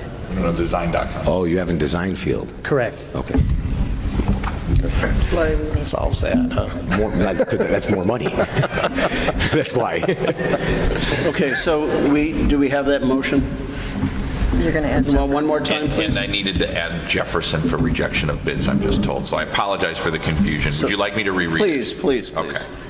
So I think I've got the notes here and we can do this. So I move that School District 64, Park Ridge-Niles, Illinois, Community Consolidated, reject the bids for Field, Carpenter, Franklin, Roosevelt, Emerson, Lincoln, Hendy, and Jefferson, and direct the administration to rebid the critical infrastructure work for Carpenter, Franklin, Roosevelt, Lincoln, and Hendy. And Jefferson. Thank you, sir. Second. Okay. Carrie, something you don't like? You're about to speak. I just saw you looking at me. I thought maybe you didn't like something about my motion. So that includes all of our buildings there? That would include all the buildings for which we have design docs. Okay, starting with Mark. Can I ask you a question? Oh, yeah, sure. So do we think we're going to end up with very few bids or the same amounts of bids? I'm just trying to, if people go into shock later or something, if only two firms bid or something. To answer that question, with rebidding this, the scope of work at each one of those schools, critical infrastructure, is going to be, originally it was per school. And it's going to have to be structured a little differently to benefit a contractor like an electrical contractor so that there's enough work for him to justify bidding it again. So like Carrie was saying, all the exterior lighting, each one of those schools will be rebid as a package. Okay. The intent then is to package it enough that there will be enough qualified bidders. All right, great, thank you. Do I have a second? Do we have a second? We have Yeah, a she second, and Vicky Vicki. second. Thank you, Vicki. Yes. Aye. Aye. Yes. Aye. Aye. Okay. So for the record, we need to read in the contractors that we're approving for Washington School. Okay? I have it here. I'll give it to Lori. So we're approving Albrecht Enterprises for site work for a total amount of $3,300. We're approving RB Construction for general trades at a bid price of $220,000. We're approving AC Masonry for masonry work at a cost of $38,850.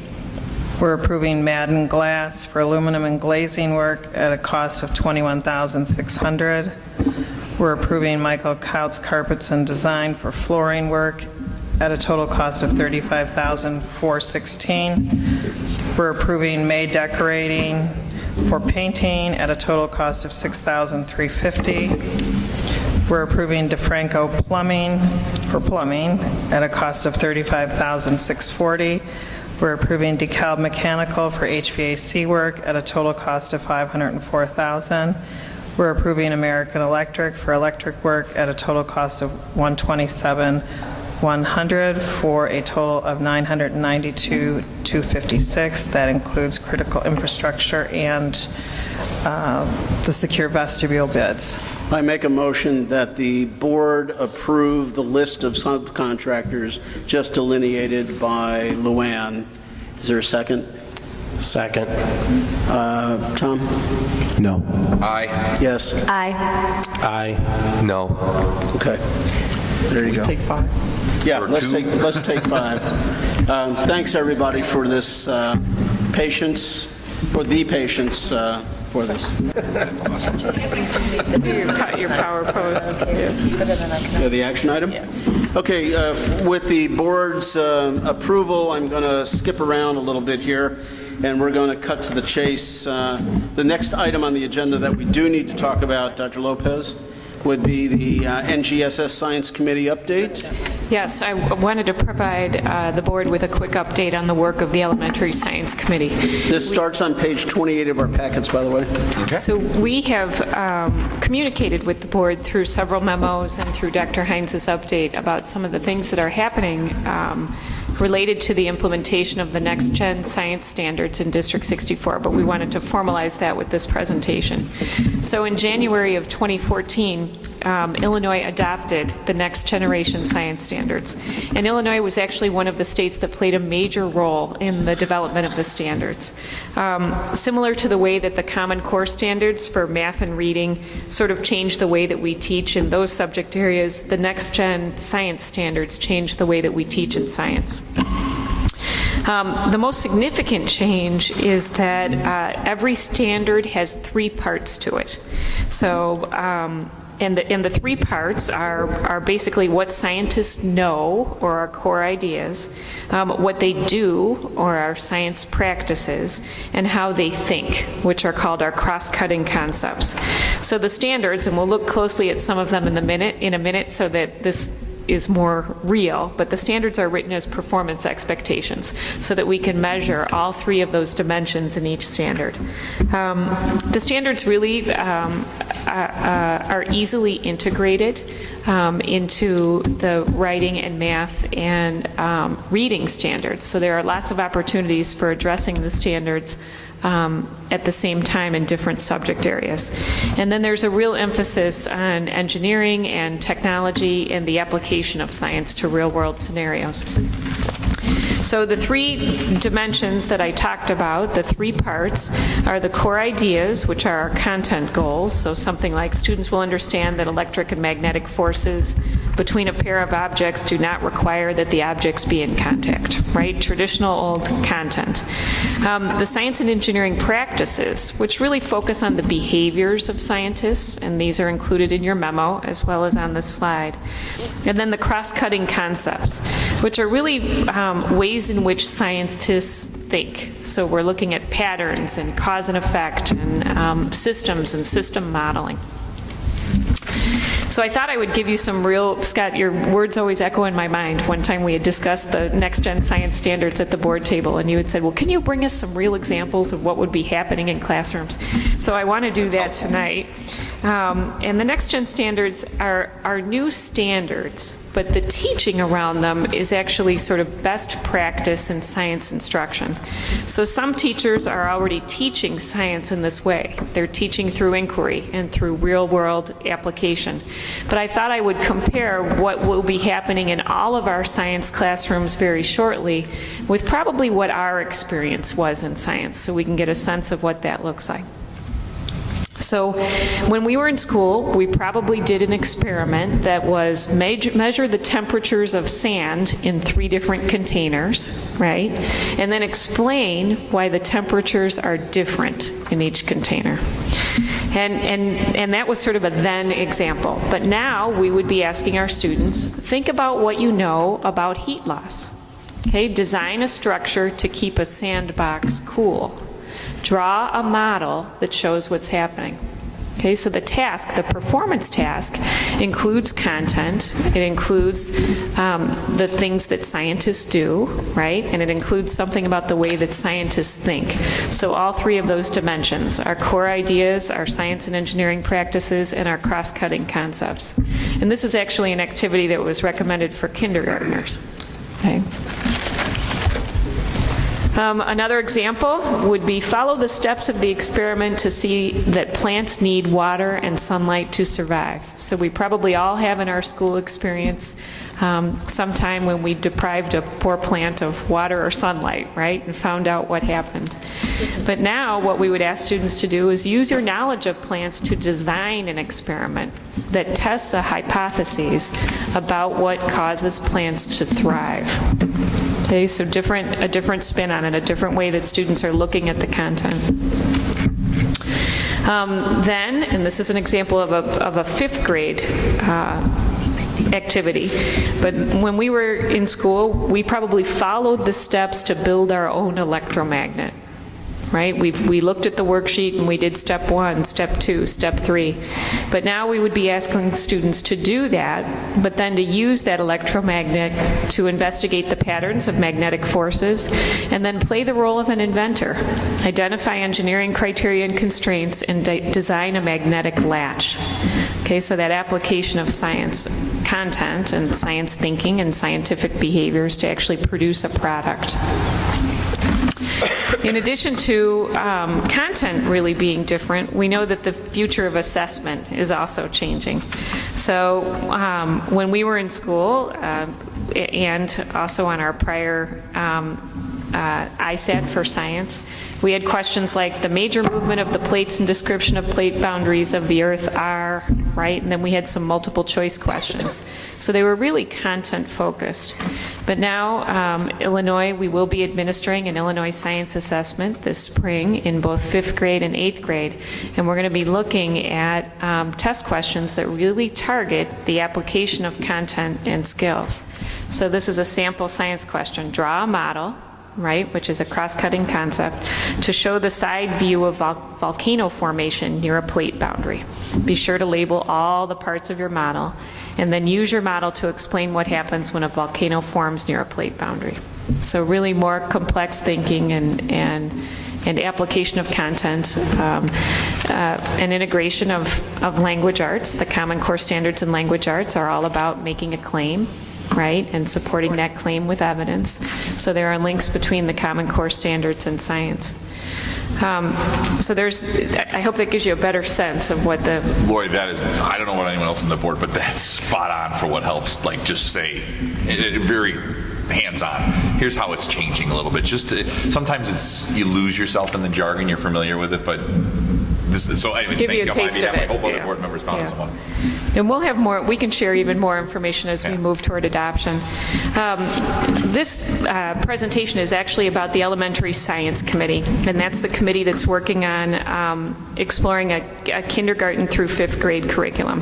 So we've been working for the past 2 years on this committee, and the committee is made up of over 20 members, and the members are all teachers who are representative of different schools and different roles within School District 64. And the committee really began as a study team. So we started by educating ourselves about the next-gen standards. We worked with a consultant and with our own elementary science curriculum specialist, Tony Clisham. And we looked at the 3 dimensions of the standards really in depth. And then we explored, well, what are the shifts that would have to happen in our teaching practices to help us implement the 3 dimensions of these standards? We really worked hard over the past couple of years to share information with staff about the NGSS. And we did that through building meetings, through our professional development Wednesdays. And at both Institute Days this past year, we offered a next-gen science option for teachers to participate in. After we focused on committee education, we started looking at program review. And to do that, to kick off that process, we sent representatives from the committee to the National Science Teachers Association Convention. And we did that last spring to hear sort of about what programs were out there and that would meet our needs. And then we formed a summer subcommittee and met with 6 different vendors to learn more about their programs. That screening really helped the subcommittee reduce the list of programs that we felt were aligned and would meet our needs from 6 to 4. And then we scheduled each of these 4 programs for a half-day review with the whole committee. And at this point, we used a rubric to help us identify the strengths and weaknesses of each program. And the rubric actually was a rubric created by an organization that enabled us to sort of look and see if the programs were aligned to the standards and if they would help address what we identified as our needs at the elementary level, being a focus on inquiry, right? A focus on cross-curricular, because the elementary teachers have so many different subject areas to teach. They like to have programs that integrate subject areas. And then also something that would really be developmentally appropriate for students at each grade level in kindergarten through 5th grade. We then, based on those presentations, we started looking at an in-depth analysis of 3 programs. So to do this, we actually looked lesson by lesson at the same topics in each program. So we would look at 3rd grade forces and interactions, and we looked at it in each program to really map out what was happening in the programs. And then after that really careful analysis, the committee felt really clear about one program, and that was TCI, Bring Science Alive, is the name of the program. And then through our work together, we had also identified another program that we thought might offer support for inquiry, and that's a program called Defined STEM. So then from there, we decided that we wanted to go see the program in action, right? We wanted to look at people who had already adopted it. And so we knew that Deerfield 109 has adopted TCI, Bring Science Alive. So we organized some site visits to Deerfield to see the program in action with their students. And then we worked with TCI to arrange a pilot. And we have teachers who are implementing mini units and lessons with students across different grade levels and are completing a feedback form as they teach to share information with the broader committee about how that implementation is going. And so we're going to, over the next few weeks, continue gathering our data, and we hope to make a final recommendation in early April and bring that recommendation to the board in late April. Okay. So that's where we're at. We were really pleased with what had been developed over the past year. We had some people who were sort of scanning the environment, looking at programs, and when we initially started, we were sort of out ahead of the curve. in terms of what was available from publishers, and we were really pleased with what's been developed in the past year. So we're excited to collect our pilot data and reflect on that, make a recommendation. Okay, well, speaking from a guy who's taken a lot of science courses, anything that could make things a little bit more interesting would go a long ways to achievement. So I look forward to implementation and that April report. April, you said? Yes. Yeah, I look forward to that April. And one of our middle school science teachers really said it the best. She said, you know, it used to be that we would set up experiments and we would wait to see if students could get the same answer that we got, right, when we did the experiment. So, and now she says, now I set up opportunities for students to design experiments, analyze their data, and share their conclusions. So I thought she really framed that well, but that's the heart of the shift. When you say the word program, you know, I'm used to hearing the word textbook or things like that. Does this mean, could you just give me an idea of some of the things that constitute a program? Like, what are the elements that create a Sure. program? So in elementary science, a program looks a little bit different. It would include some sort of text material. It could be digital, could be online, or it could be a regular text, depending on the age of the students. That's something that the committee will have to grapple with, right? But then when you're doing a program that focuses on scientific behaviors, there are kits that are involved, right? So there are materials for experiments. And do the programs include some of the things that have been experimented with in terms of like flipped classroom, where maybe they supply you some of the lectures so the kids can watch them at home and do the work here? Or is it, you know, it's because that's some of the more advanced Khan Academy type thinking, and I know we've experimented with that a little bit with some of the argument behind the Chromebooks. Do these programs facilitate that, or at least give you some of it? yes, they actually all include an online subscription for kids so that you can deliver the content either digitally flipped or you can do some of those activities in the So classroom. they could listen to lectures at home and come in and do the experiments, or do it the other way depending on which grade level or what team decided was the best way. So the teachers will really have some choice in how they want to implement the program, but they'll have viable options to try new ways. Exactly. Okay. Exactly. Thank you. We were excited about that. Yeah. Okay. Yeah, and I think just following up on that, I think, you know, and I'm glad to hear about the digital element, because I think one of the things we've not done, you know, with the Chromebooks yet or anything, and you know, is really look at, you know, replacing textbooks. And I know that, you know, there's, you know, as we're moving into sort of a new program, new publisher or something, I'm hoping that's something we could look a little closer at, so it could, you know, have benefits for us potentially financially or something, you know, as well as reduce the number of books that kids have to carry back and forth to school and everything. Exactly. Exactly. Okay, why don't we move right along? The website analytics report by Mary Jane, if it's okay with you and okay with the board, how about if we slide that to the next meeting? As much as I'd love to see what our Google Docs are saying.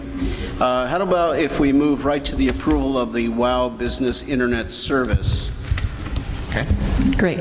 So thanks for this opportunity tonight to bring before you a proposal to save the district a substantial amount of money while expanding our internet bandwidth in support of teaching, learning, and our operations here in the district. The network enhancement project that was just completed this past summer for our voice over IP system brought the district to a readiness that now we'll be able to expand our capacities to provide faster internet to meet our growing demands. So the district just completed a bidding process to expand the district's internet bandwidth from 250 megabytes to 1 gig. The district published, collected, and reviewed RFPs from vendors for this service, and in conclusion of this process, the district would like to ask the Board of Education tonight to approve the contract for internet service to WOW Business Solutions. This contract will provide the district with 1 gigabyte of bandwidth for $2,685 per month, and this will bring about a savings of approximately $2,978.59 per month, or annually about $35,743 annually. In addition, the District 64 is E-rate eligible for a discount of 40% for Category 2 services for which this falls. So all these savings while bringing the district 4 times the bandwidth that we currently use right now. Okay, a couple of quick questions. Reliability, and if the system goes down, how aloof are they, or what kind of alacrity can we expect should our system have any issues? Are they immediate, within 24 hours, 48 hours? How does it differ from our program that we had previous? I would say it's parallel to it. We followed up with several of the recommendations for various municipalities and districts and who currently use WOW, and it's what you would expect from an internet service provider in their turnaround time and their response time. Okay, and if it did go down, I suspect we'd give a rebate for the time that it was down? Exactly. That in I mean, that totally gets worked out in terms of like up times and things like that. So. And then my final question is, I know that many places my practice in particular, if our web service goes down, there's a backup web service that we utilize in the interim basis. And since we are so heavily dependent, education-wise, on the internet now, is it wise to go with the WOW, because obviously there's great savings, but is it not wise to have a backup fallback just in case? And what are your thoughts about that? I know many medical practices have that. In our case, we have all our x-rays online. We have all of our medical records online. I mean, it's just, when we go down, it's just horrendous. So. Well, downtime has a lot of different factors to it. For this in particular, for the most part, from what we understand or what we currently experience, we don't necessarily have, like we pay an extra service for an extra pipe that really just sits there. For that part of the kind of confidence that you have in your internet service provider is that they will keep you abreast of what's happening, and it's really minute by minute when they let you know about that. So assuredly, for the most part, and all the years I've experienced working with ISPs, I've never experienced a downtime that was even more than an hour, and that was Comcast. So with that said, they're usually pretty good about getting back to you about how long the downtime will be. I can see we're in a medical practice or even a hospital. That's like life critical kinds of things. At this point, it's a delay of handing an assignment or a delay of accessing a system, and for the most part, we can work around that. But I really have not experienced any downtime for more than from an actual internet service provider for more than an hour or something to that effect. Our group has Comcast. We've been down half days at a time. Yeah. And it's crippling when that happens, and that's why I raised the issue. And from what I understand, that second pipe, you only pay if you use it. So it's there, and they've worked out these arrangements. And I put that out there, just to put a thought that, we are so heavily dependent now and moving away from books, and will ultimately move further away from books as we become more heavily dependent per this science curriculum that's going to be developed. So I'm just thinking that it might be interesting to at least investigate to have a backup pipe available just in case something happens. And I'll tell you, with the weather patterns and the severe weather that comes through, unless we had underground piping like they do up in Canada, where things aren't going to happen, all of our telephone poles, and they come down. Exactly. And some of the other, priority projects that we are working on right now deal mostly with like the power and UPSs and things like that. So we're still trying to shore that all up. But definitely considering a backup pipe as we see what WOW services are like and if we need it. Okay, great. So MJ, just, and there's probably nothing to this question based on what you said your experience has been, but so this is a 3-year contract, so if for some reason we weren't satisfied with performance, do we have any options at all to move away from the provider, or pretty much we're locked into 3 years with them? Well, at this point, it's locked in with 3 years since it was gone through an E-rate bidding process. But again, we'll be in constant contact with them. So if there's some sort of service that we're not feeling like that we're getting, then we'll be in conversation with them. So I'm not sure if there's a penalty fee or whatnot. I haven't read that in the documents, but it's a I guess I wasn't thinking about getting money, but just, if for some reason for us, if we didn't have the same experience that some of the other school districts that you've contacted had with them, if we were unhappy with the service, sort of what options would we have? But it sounds like the references have come out very good. Your experiences, you've never really seen this with a provider of this nature, so it doesn't sound like something we need to worry about. Yeah, and internet service providers, at least through the E-rate program, they understand it's a 36-month contract, and they're pretty competitive about keeping you on as a client. So, at the end of 3 years, we go through another E-rate process again, and they kind of know that. But if they prove to be a really reliable service and meet our needs and meet our standards, they're going to want to keep that relationship up. All right, this is an action item. Would anybody care to make a motion? Can I ask one question? Sure. That maybe I missed it. Is the WOW's fiber optics that are they using someone else's fiber optics, or is it theirs? Part of it is theirs, and part of it they've worked out depending on what area they are. For us, they're actually right outside of Emerson, so they even waived the connection fee for us because they're so close. They're like blocks away. Okay, so portions of it they're using their own fiber optics, and then some they're piggybacking on Comcast or somebody else. Okay. Okay. Scott? I move that the Board of Education of Community Consolidated School District 64, Park Ridge-Niles, Illinois, approve WOW Business Solutions as District 64's internet service provider. A second? Second. Okay, starting with Mark? Yes. Aye. Aye. Yes. Aye. Yes. Okay, thank you, MJ. Next item that comes before us will be the approval of the fee study recommendation for school year 2016-17. I'd like to thank the time and input that Tom put into this, as well as Luann for getting this all together and out for board vote by March, as was originally promised. So, beginning on page 50, if you'd like to take over. Sure, I'll just make it really short, assuming you guys have read the board packet. So as you know, this was just a multi-part approach. Pull your mic a little closer. Sorry. Thanks. Okay.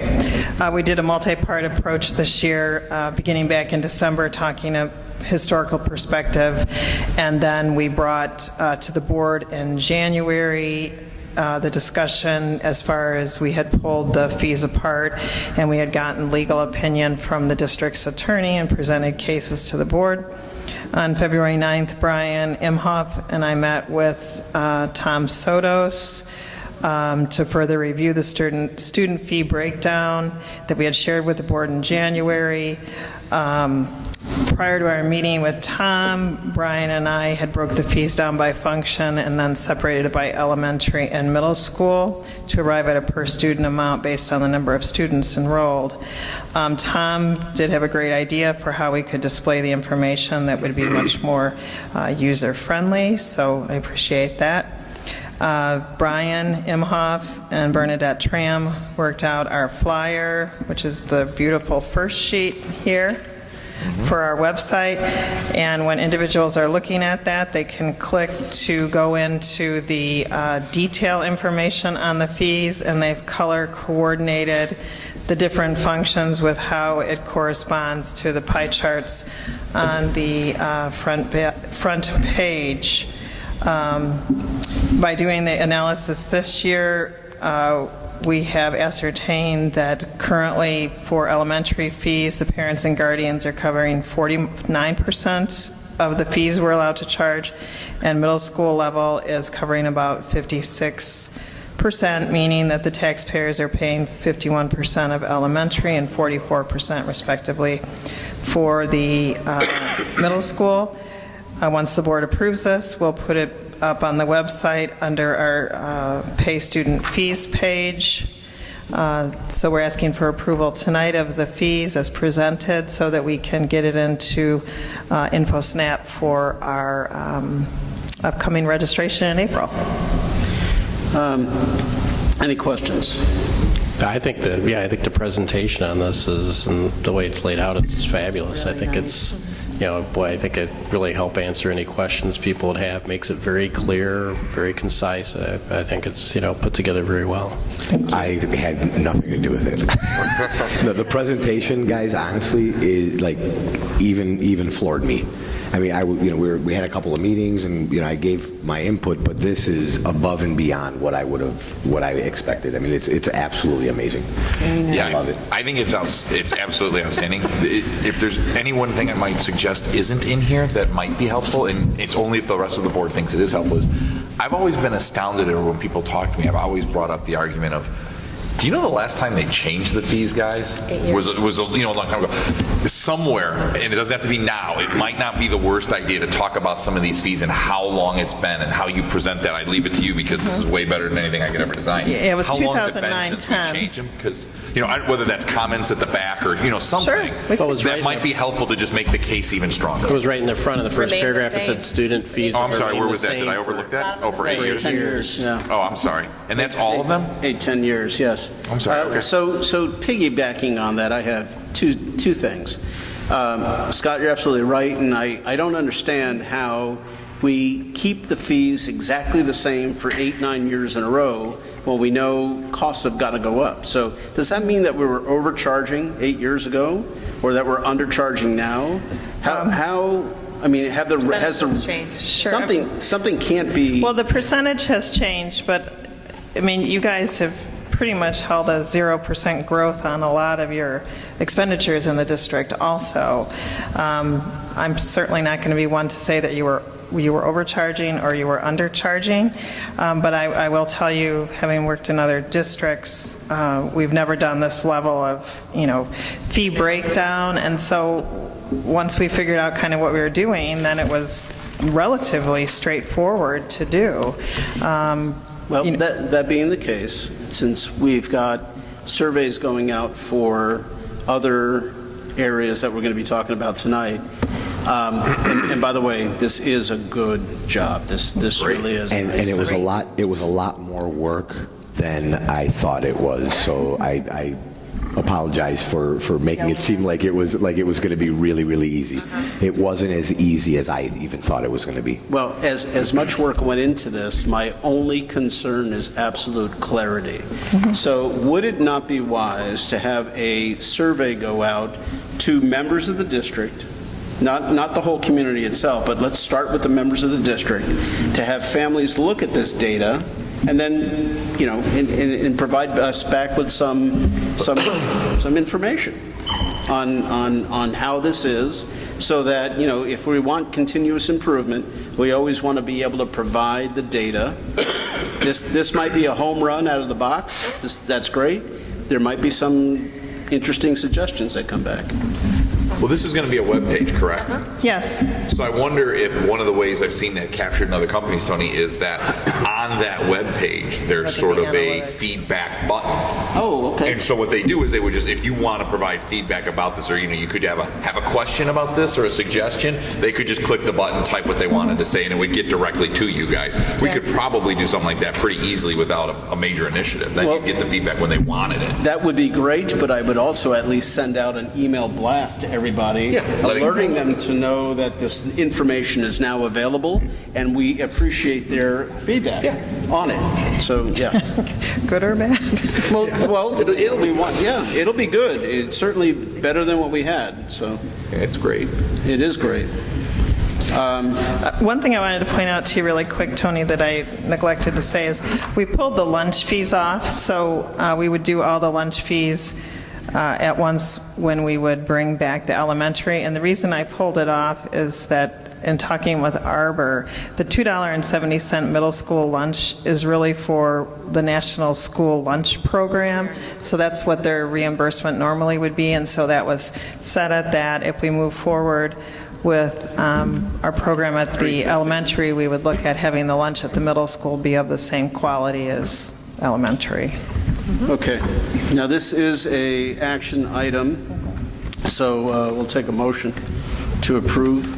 So, and I guess we should just be clear, the suggestion here is to leave our student fees at the exact same level for the, This year?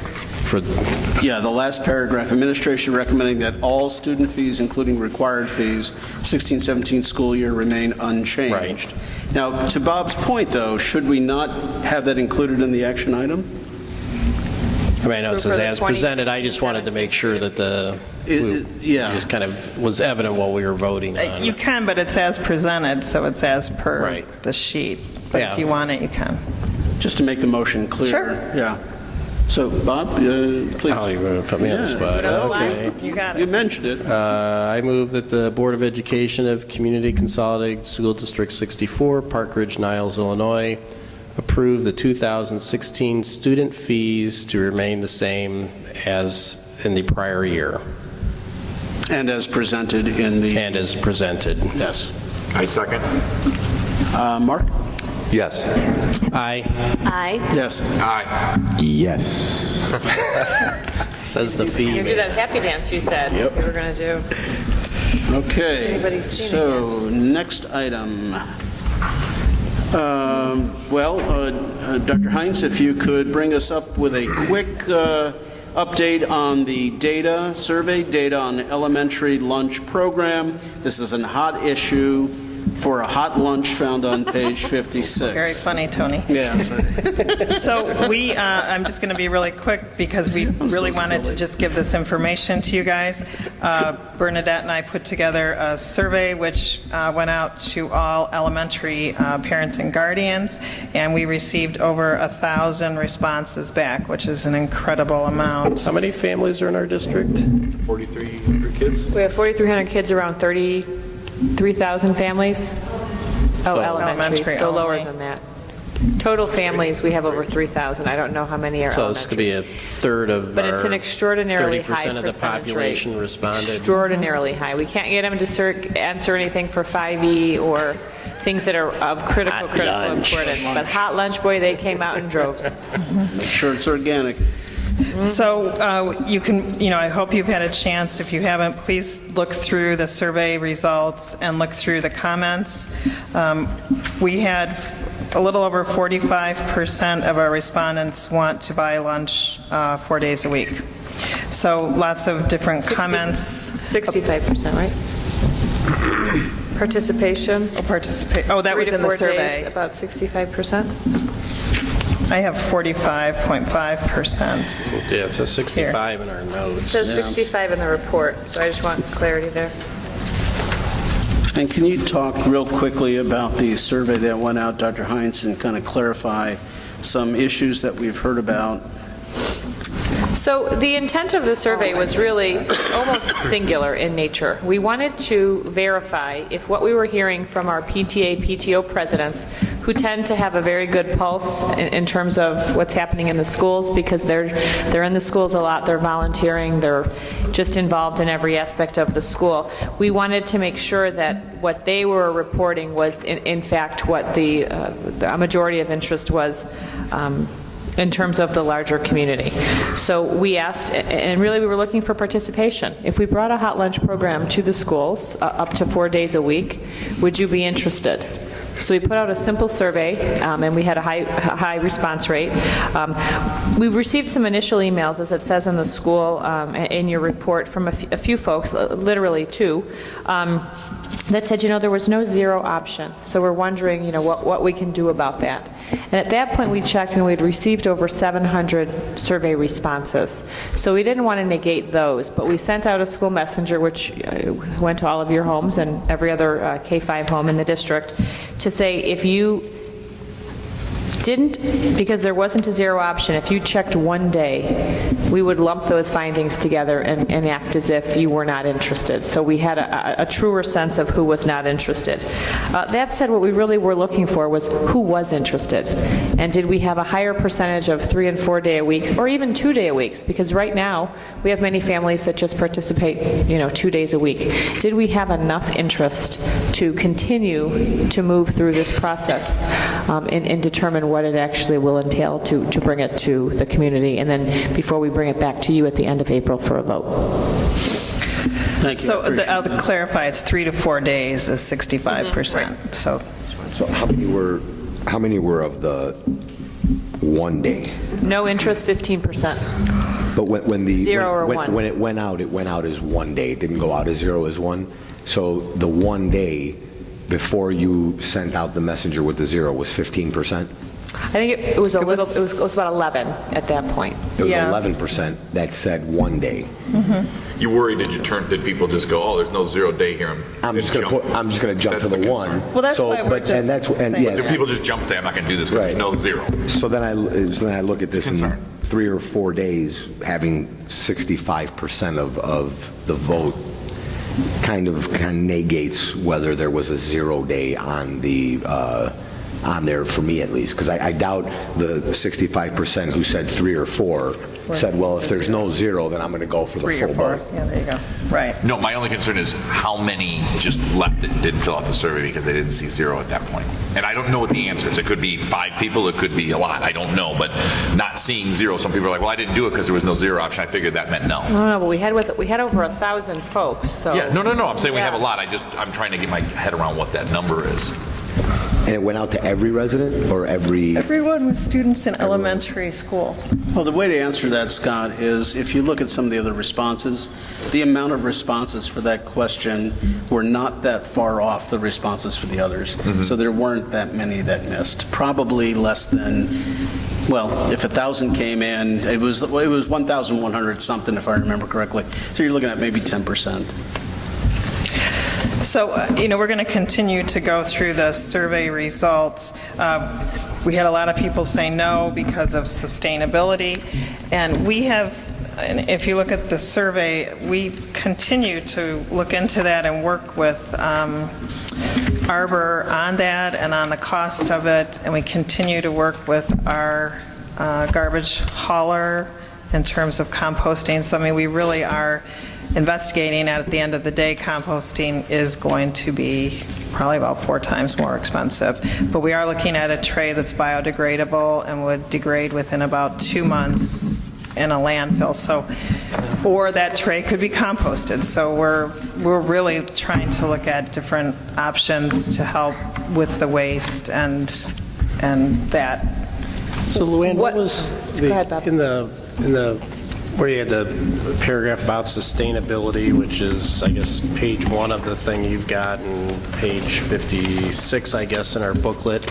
But there was a number here that was referenced, an annual cost of $13,400 for a once-a-week pickup.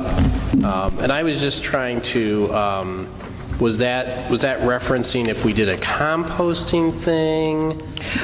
Sure, that would be if we added composting at 1 day per week. And right now we have garbage pickup, I believe Ron said, every day at our middle schools and 2 to 3 days a week. So looking at composting, you'd probably be picking up a lot more than once a week. So because in the summer you got to be considered with smell and all that stuff. So, but the minimum would be $13,000 for composting. For $13,000 for a year? Correct. Okay. That would be if we did once a week pickup. Per year. Okay. Is there any, so say we offer a hot lunch program with no composting, is there any additional waste hauling charge we're anticipating there, or it's going to be about the same? We just pay per pickup, so I'm not expecting an increase. We put the program in 23, and I didn't really see an increase in, the amount of garbage. Kids are bringing their lunch, they're throwing away their right, garbage. So we have food garbage already. You have garbage no We have matter food what. that children don't eat, whether mom packs it or Right. Arbor makes it. Okay. I want to make sure that everybody understands. There's been a lot of talk, especially around tonnage.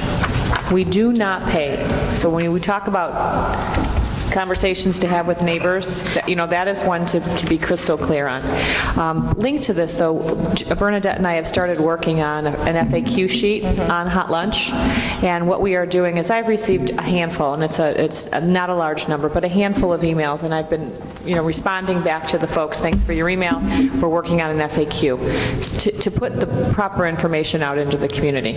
As we wade through the over 300 comments that we have received in response to the survey, we're also going to look for themes and points of information that we want to also include in the FAQ. We plan to bring that to the board at the early April meeting, and then if we have any other information to share at that time, and then we will come, much like we did the fees, come at you again with a third meeting where we will have a proposal that is fleshed out and that we have all the right information in order for you to make a decision as to whether or not we should bring a hot lunch program to the 1-5 buildings. Right, and this is obviously, once again, just stating the obvious, an optional program that Correct. people could choose Absolutely. to participate in or not to participate in. So Arbor will be here at the next meeting on April 11th.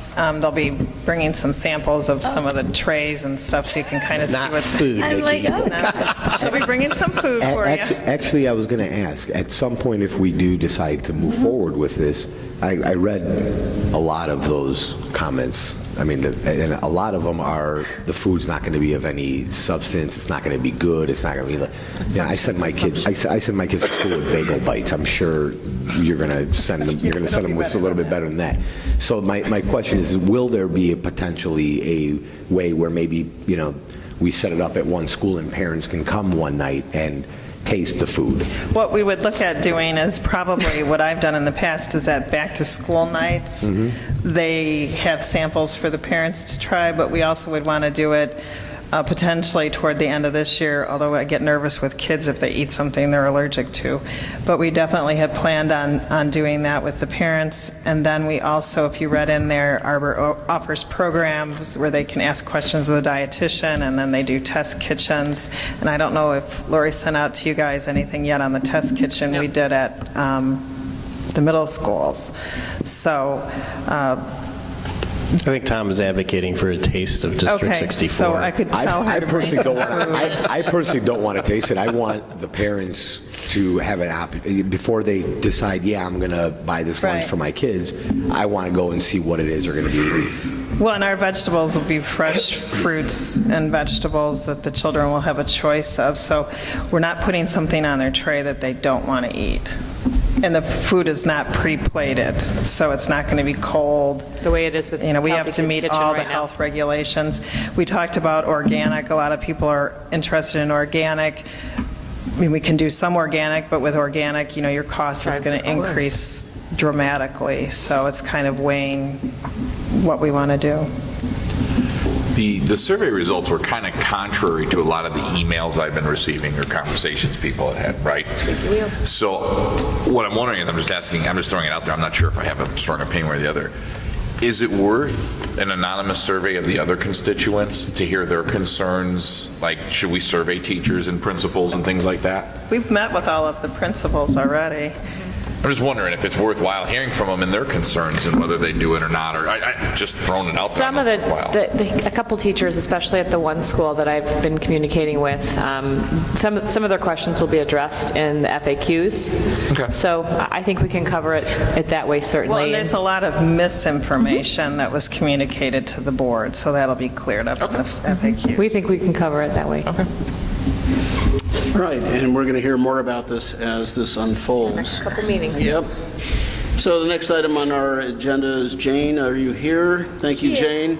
Approval of revised 16-17 staffing plan, elimination of .5 private parochial special education teacher.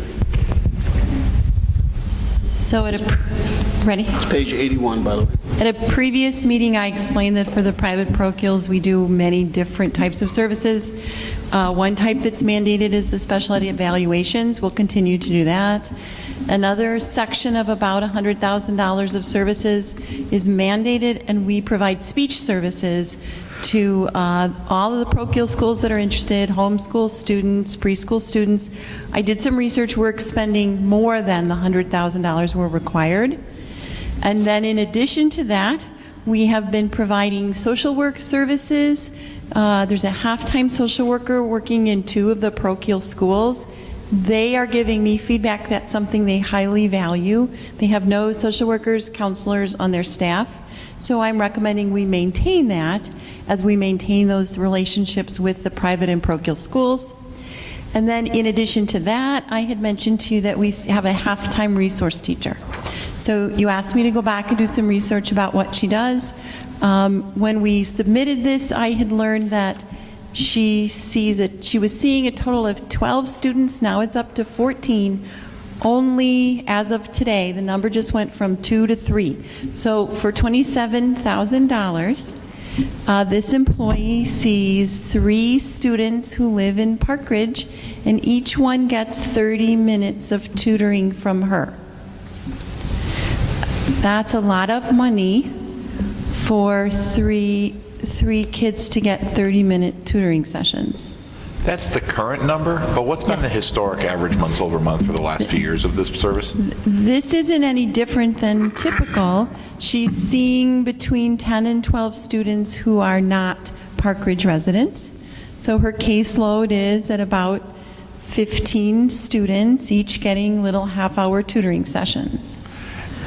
Are we obligated by the state to provide that particular service? Not in any way. The speech therapy that I mentioned that we're exceeding, that's our obligation to the parochial schools. Most districts cap that out. So $96,000 is our obligation. As soon as that's spent, we can legally say, oh, I'm sorry, but it's March and we're done with giving speech services. So ask us again next year. That is what other neighboring districts do. We don't. We extend the speech services regardless of whether the money runs out. We're still paying our employees.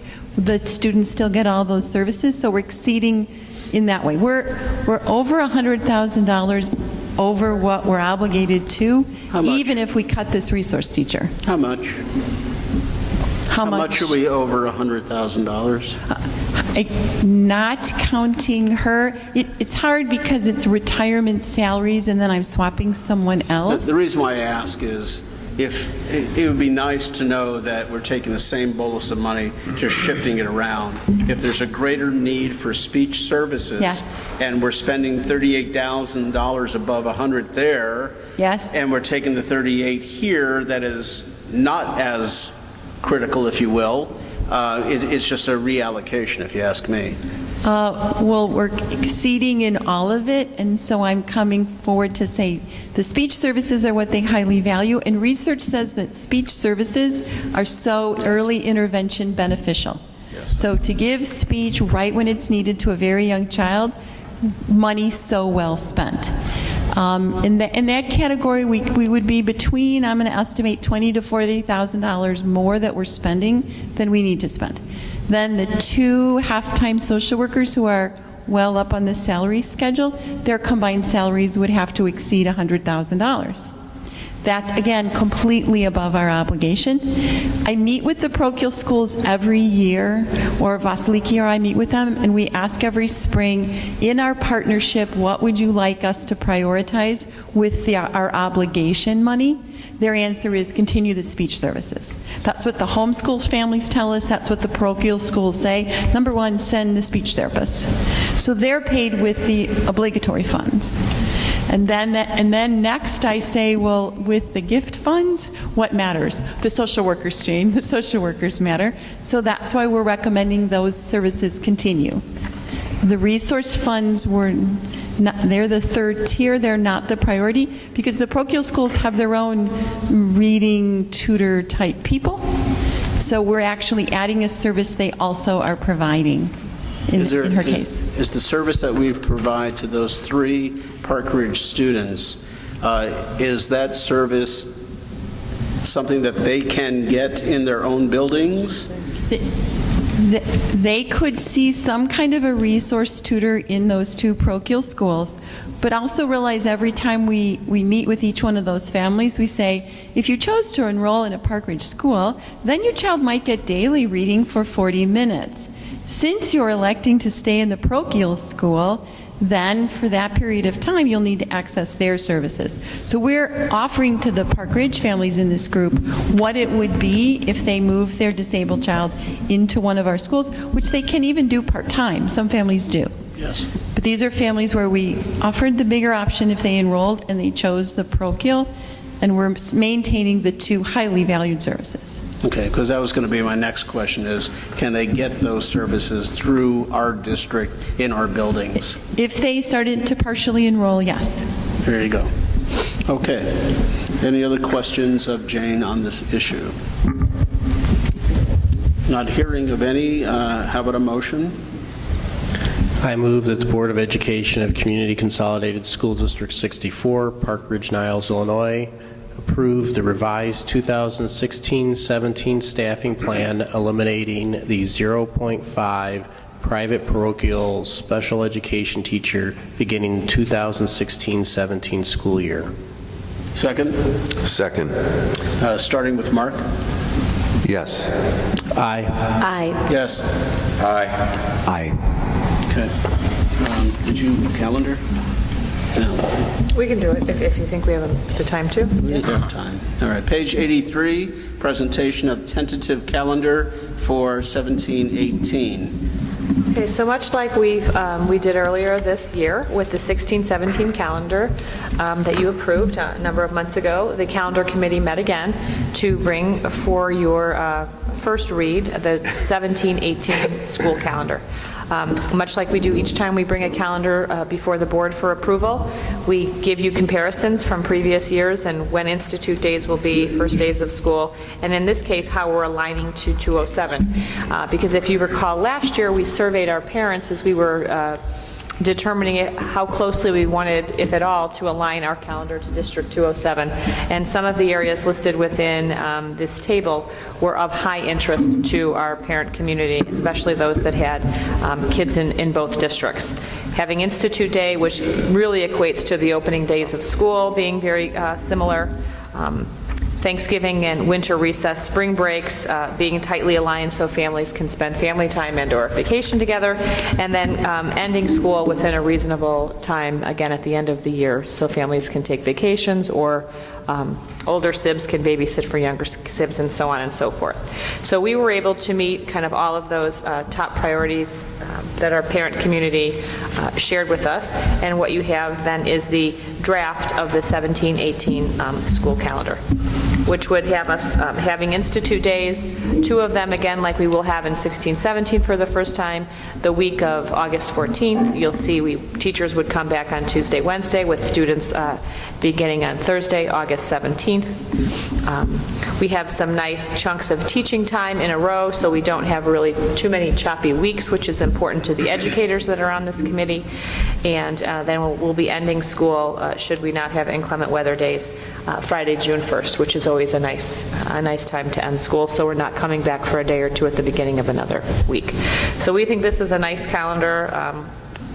If you want to have questions answered now, or if you want to just take some time to digest it, we'll certainly bring it back at the next end of April meeting for approval. Go ahead, Scott. So I've heard since that survey an increasing number of complaints about how early school is starting in the school year. Interesting. So I mean, I'm hearing this a lot. Like, yeah, I realize I voted for it, but this is a thing. So again, so one thought I had was, and I'm just throwing it out there as a thought, you've got these XH days, right, which are the waiver holiday days.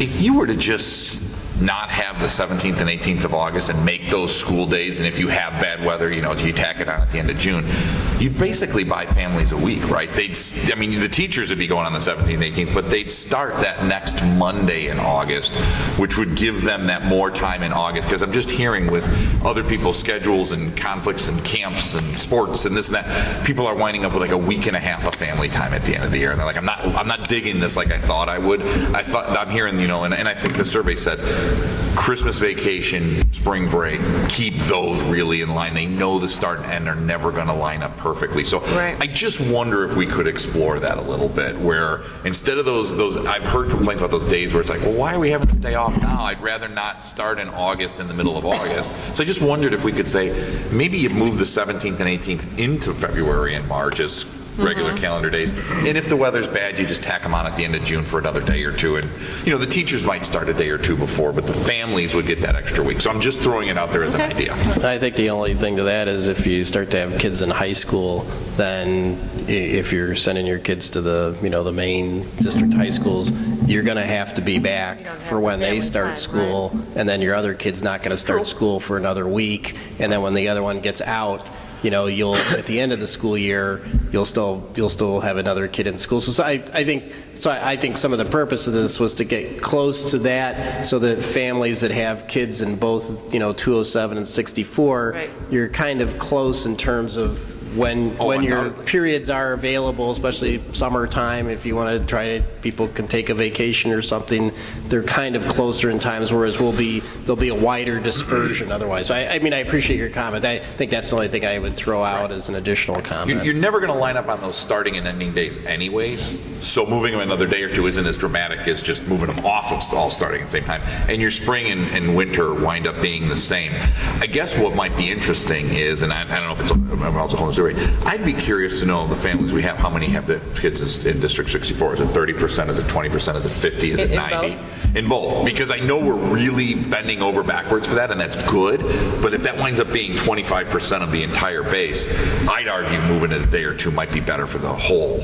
I was going to actually recommend that, to find out how many we actually have that are crossing into both. And if it is a significant number, then yes, the move was good. If it's not that significant of a number, then I just assumed. I definitely second Scott's motion of starting a little later. Yeah, wait till you have kids in high school, and then we'll see what you think of that. They're young. These kids are young. Yeah, but when you get to that point, and then it's it's like you've got kids in two different districts, but then if they're on completely different schedules, that's you don't gain that extra. You don't so gain that's that why I think there was a strong preference for trying to have the same spring break and that sort of stuff, because then you can, working together like this, we can make things easier for families. One of the reasons I left the city of Chicago is I had one kid in one school system, one in another. They didn't line up, public and private, and that really stinks as a family. And it wouldn't gain what you're when does Maine's Health start? Recommending or suggesting. If you look at the page before, it looks like they're going to start several days before us. The 10th and the 11th. 3 days before. 3 days before. So I'm suggesting just that week, which you're going to have to be here anyways for them anyways, those 2 days. Don't buy it that much, and you're ending where you normally would unless you have inclement weather. So the only thing I'm suggesting, Bob, is those 2 days in August when you're here anyways for those kids. High schoolers. What does it really buy you as a family that your kids started 2 days early? You 3 of them, they weren't in there anyways. It's the end of the year probably that buys you. You had to come back for the kid in high school to be back, but at the end of the year, if there was inclement weather, can do something, right? But So that's just a thought, just throwing that out there. There's always some back and forth on the start and end times, but the one area that to me is most glaring is Thanksgiving week. And the high school folks, they start, I guess that's Wednesday, and our whole week is off. Yeah. And to me, that's instruction time. So I'm not quite understanding why we have the necessity for a week off at Thanksgiving, and 3 weeks later, we have another 2 weeks off. There's something that they do in trade. Do you remember, Joel, how Madeline explained it in terms of days banked and worked, and then these are, pardon? Us or them? Them, the teachers. Our teachers? No, our teachers.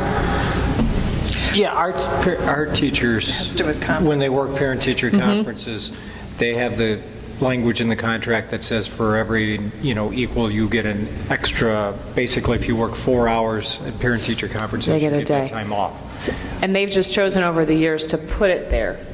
Or it's paid, I shouldn't say off, it's paid, so that Yeah, Well, the reality was a lot of people would pull their kids out of You're school gonna see that in the elementary. early at Thanksgiving. So if you go to school on Monday, Tuesday, people are pulling their kids on Tuesday, or they're pulling because they're going somewhere. And I think it kind of, someone who's had school kids, here for a number of years for the schools. It literally and what's the penalty when you're in elementary school? None. And so I think then it kind of got to, well, why not just give the whole week off? Now, the joke on that is then some people take their kids out the Friday before that. But I think that was kind of like that week started to get to be like, okay, you're only doing Monday, Tuesday. Kids are, half the kids are gone on the Tuesday. So what can you really do as a teacher? And Right. That is true. That was And Wednesday, I think some of it. I know a lot of So that's districts why- have gone, other elementary districts have done where they're off that week, but they'll move parent-teacher conferences to that week. So there are a lot of districts that still have that week off. They just structure it a They have different way. a day or two of conferences. And you have within that week. conferences listed here for that Monday. But we would still, per the contract, Joel, even if we held them during that week, let's say the Monday, Tuesday, Wednesday of that Thanksgiving week, we would still owe them that time. We wouldn't owe them that time. No, we do owe that, because currently they come in afterwards, so they extend beyond their contractual day. Gotcha. So basically, they're working that time beyond, so they're getting paid for that, and they're, with how we built the calendar for the teachers, but if you had to come in for the sake of an example on those days, we wouldn't have to build it in that. Can you tell me when our conference schedule, is it run around that Thanksgiving? It's that Monday of Thanksgiving week. It's not. I feel like it's the middle of November. That's how it's coded for the state, but we don't have, parent-teacher conferences start to fall in the month of October and Some go into November. Yeah, they're structured like the middle schools will pick 2 weeks, and it usually falls around a couple weeks out from report cards. So quite a bit earlier than Thanksgiving Yes. week, then? Yes. Yeah, okay.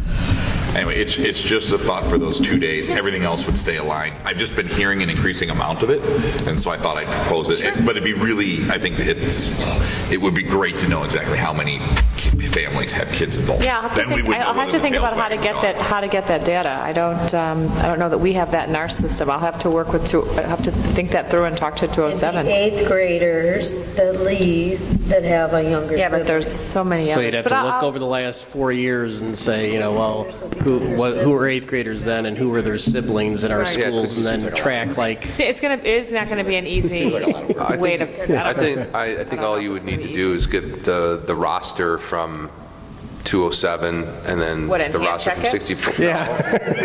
Dump it into an Excel spreadsheet. Yeah, when you think and then- Excel between and then you last can- name and address, it gets you pretty close. Do you know how? I don't know if they released that information to you or not.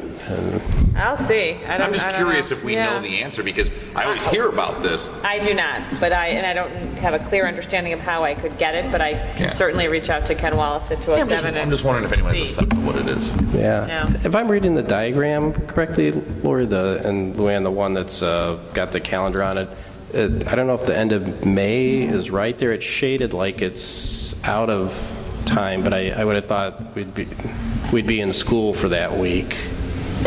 I do not have a color copy, Bob, so what week in May are you looking? So May, it's the Memorial Day week. It shows the Monday is the holiday, It is, and then yes. 29th, 30th, 31st. But those were days we would be in session, not the holiday, obviously. I think Maine South gets out, though. Well, yeah, Maine South does, but this is supposed to be our calendar, it says at the top. So Right, if that doesn't So it's look- not in That attendance. doesn't look That correct, could be an because error. our last day, I think it is, because our last day is supposed to be that Friday, June 1st. Right. And we have the XED days if we had inclement weather. So Right. thank you for So just, catching that. okay. I will amend that on Madeline's master. Yes. No shading. Lots of time until those days come. Yes, indeed. So our last day doesn't line up with District 207 anyway. Correct. They get out before Memorial Day now, starting this year. Because of finals. And because they started a week sooner. Right. And we did not want to start the week of August 7th, even if it was at the end So of the week. our staff got an extra, everybody got an so did extra the families, weekend got an extra in the weekend. summertime versus 207. Families could potentially travel teachers. through Wednesday of the week of August 14th, or, Tuesday if they wanted to get their kids back in the right headspace, be home Wednesday, start school Thursday. Personally, I don't know if it matters, but My personal opinion, the later you start, the better. Yeah. The later you get out, the better, because our summer in May is brutal. Our summer in August is beautiful, and our kids are being forced to go back into school when it's, still beautiful out. In May, it's like raining and sometimes snowing. This is true. But we have I mean, just by Snow in May? Yeah, Wait a minute. It's happening. All right, guys. So, yes, it's fine. We're getting late. It is getting late, so let's move along. Consent agenda on page 85 is the next item on our agenda. Consent agenda. Any questions? I have a couple of questions on the consent agenda. There was an item that we'll be voting on is probationary educational support personnel. I am unclear as to the definition of that particular personnel. Can somebody please explain to me what a probationary educational support personnel is? First-year TA in the district. Sorry? First-year teacher assistant in the district. Per their contract, their first year is probationary. Thank you. Okay. And could I ask just, I guess the English language version of the honorable dismissal of teachers. So what, Right. if we could just So we have- elaborate on that? There's two factors in that without studying too much. We have those teachers that are honorably dismissed for economic reasons, which are our RIF teachers, which we have just a handful of.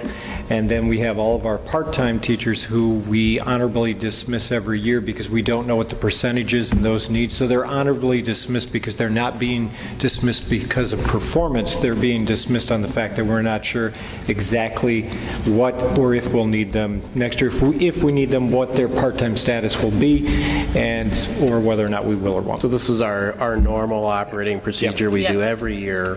Yep. And Thank you. Many of these people have gone through it a number of times, and we have those conversations up front with them. Now, Joel, being that you've already come to us and told us the staffing for next year will not change, it's interesting to note that we're going through this maneuver because based on what I've been told, I'm expecting we'll let all these people go and they're coming right back. Yes and no. They could come back at different percents. For example, some of it has to do with the elective choices at the middle school. I don't know how many people are going to choose Spanish from year to year, so sometimes that elective number changes. Depending on where these sections are, what grade levels they are, they impact the PE, they could impact a lot of these are those people that fall into those categories that are not the set number every single year, whereas the core teacher number is the one that is pretty flat, so to speak. Okay. All right. The only other question I had is we can pay copier leases out of the debt service fund? You have to. It's required by law. A lease? Really? Yeah, that law changed about a little over 5 years ago. That has to be paid out of the debt service. We transfer the money from ed to debt, and then we pay it out of the debt service. I was just surprised to find leases in there. That was the first I'd noticed. Yes. That may have been done in the past. I just hadn't noticed leases out of the debt service fund. Just struck me as odd. So just for my own education, thank you. And just one final question on my point here. Last year, we let go 5 non-tenured staff, and this year, we're letting go 2 non-tenured staff. Then I'm going to say one thing. Make sure you please read when you do the action item, the one, because we're one. We have one non-tenured staff this year. But we do have plenty in place to help these people succeed, correct? Absolutely. We have programs, we have mentoring, we have whatever we need to have for success. Is that correct? That is correct. That is our commitment to our new teachers, to I just want to make sure. indoctrinate them properly. Yes, that we're supporting our staff members as well as we can. Yeah. Any other questions regarding the consent agenda by anybody on the board? Not hearing anybody want to make a lengthy motion? I move that the Board of Education of Community Consolidated School District 64, Park Ridge-Niles, Illinois, approve the consent agenda of March 21st, 2016, which includes the revised personnel report, including revised Resolution 1159, dismissal of first-year probationary teachers for reasons other than reduction in force, Resolution 1160, honorable dismissal dismissal of teachers, Resolution 1161, dismissal of probationary education support personnel employees, bills, payroll, and benefits, approval of financial update for the period ending February 29, 2016, Resolution 1162, authorizing and directing the payment, the permanent transfer of money from the educational fund to the debt service fund for voice over IP and copier leases, approval of policies from press issues 85, 89, and 90s, destruction of audio closed minutes, of which there are none. Is there a second? Second. And prior to taking the vote, I'd just like to make a comment. On the personnel report, we have the resignation of one of our principals, Dan Walsh. I just want to point out that Dan is one of the nicest, most personable individuals that I've ever come across, and I wanted to thank him for his many years of dedicated service to our students, to the rest of the staff, and to the district. We can only hope him the best in his future endeavors and wherever things may take him. So I just wanted to make that out public and thank him very carefully. So we'll take a vote. Tom? Aye. Scott? Yes. Aye. Aye. Yes. Okay. Next item, we're moving right down. Minutes. That would be on page 227. Anybody have any additions, corrections, modifications to the minutes as they are written? I didn't catch any. Anybody? We all good with them? Okay. Motion, please. I move that the Board of Education of Community Consolidated School District 64, Park Ridge-Niles, Illinois, approve the minutes from the closed session of February 22nd and March 3rd, 2016, regular board meeting of February 22nd, 2016, and special board meeting on February 8th. Second? Second. Okay, starting with Mark. Yes. Aye. Aye. Yes. Aye. Yes. Okay. Other discussion, items of information. I could lead this off, Dr. Heinz. Sure. I've been notified by Kim Biederman, who is the Roosevelt PTO president, that they are having their next meeting on April 13th at 7 p.m. in their LRC. I have been remiss. It took me a couple of days to get back to her. It was found in my trash bin, actually. I don't know how that wound up, but I have gotten back to her, and I am volunteering to go to the PTO meeting on behalf of the board, and I am asking for volunteers to accompany me so I don't get lost and to help me answer these questions. So it is April 13th at 7 p.m. at the LRC. Normally, when I had done this last year and Bob had partnered with me on many of these, they lasted about an hour, right, Bob? Yeah, maybe depending on the issues. Yeah, yeah. Are you interested in having me join you, or do you just want to go as the board, one or two board reps? I'm going to be there. Everybody else is more than welcome to come. I don't know how many people that will be there, but I'll put it in my calendar. I just can't 1,000% commit, but I'll put it in my calendar, and if nothing really important pops up, I'll come with you. Terrific. Scott, were you going to be available too? I'm sorry, what time is it again? 7. In the morning, at night? At night. Let me see if I can move something. I'll let you know. Great. Okay. You said April 13th, Wednesday, right? Yeah. Correct. 7 o'clock. Only 2 of you can go. Right. That's right. I'll let you know, Tony, over the other, and then if and then Wait, can even 2 of them go? You can try. Yes. If the 2 of you will email. Yeah, I'll email you. And of the 2 of you, hopefully one will be able to make it. Where's and it? Dr. Where's Heinz, have you met with the Roosevelt PTO? I have. How recent? It was in the fall. In the fall. So this might serve as another opportunity for you to meet with them in the spring. So if you find some time, you're always welcome to join us as well. Okay, so Healthy Living Month, please. So in the tab 11, you have the agenda for April 11th. I will move web analytics, and it will kind of just link to the tech update that MJ is already preparing for our meeting on the 11th. We will also, as we shared, spend some time at that meeting talking about the hot lunch program. The next meeting then is April 25th, and you can see some of the agenda items. Dr. Lopez will provide an update on educational ends, the Core Plus Committee that has been working hard. I'm anxious for you to hear about their work. We're going to talk about the draft comprehensive safety and security plan. We're going to give you an update in terms of where we are with our work with NIPSTA. And we'll talk about enrollment, and we're going to give you a dashboard update. Unless we want to layer that into the 11th, we can decide. And we're going to talk, as we heard from a community member today, regarding the financial committee, the finance committee in round 2, and kind of where our thought process is in terms of that committee. That's on the agenda for April, as well as approval of tech equipment purchases, which MJ's been really working through a variety of scenarios there. That will be the meeting. We will also hope to have you approve whatever recommendation we decide to bring forth in terms of a hot lunch program. We're still working through what that recommendation might look like. Luann has been working with the insurance committee, and we're going to talk about the health insurance plan, insurance rates. And actually, we have this one twice, so I can cross that out. All right, moving on, we've received not as many, thankfully, FOIAs since our last meeting, so we have one that we're working on.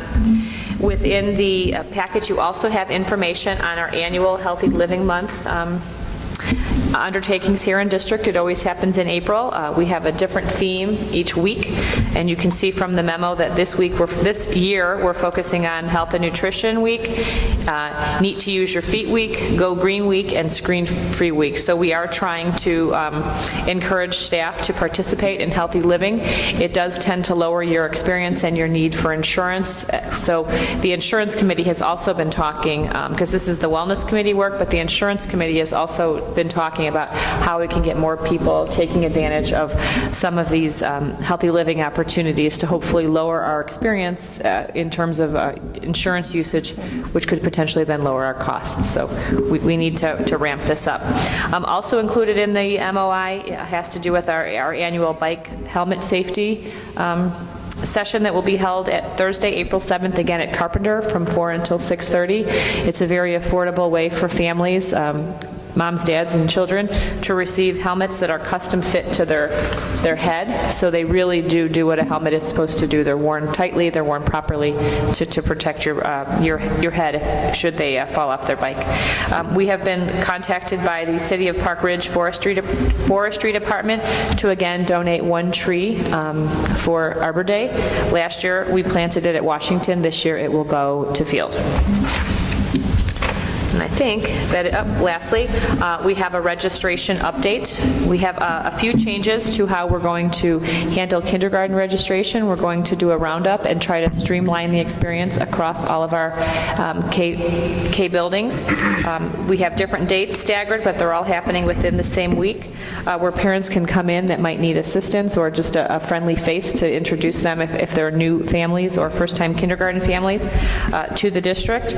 They can also drop off important paperwork and receive help if they need to fill out a home language survey.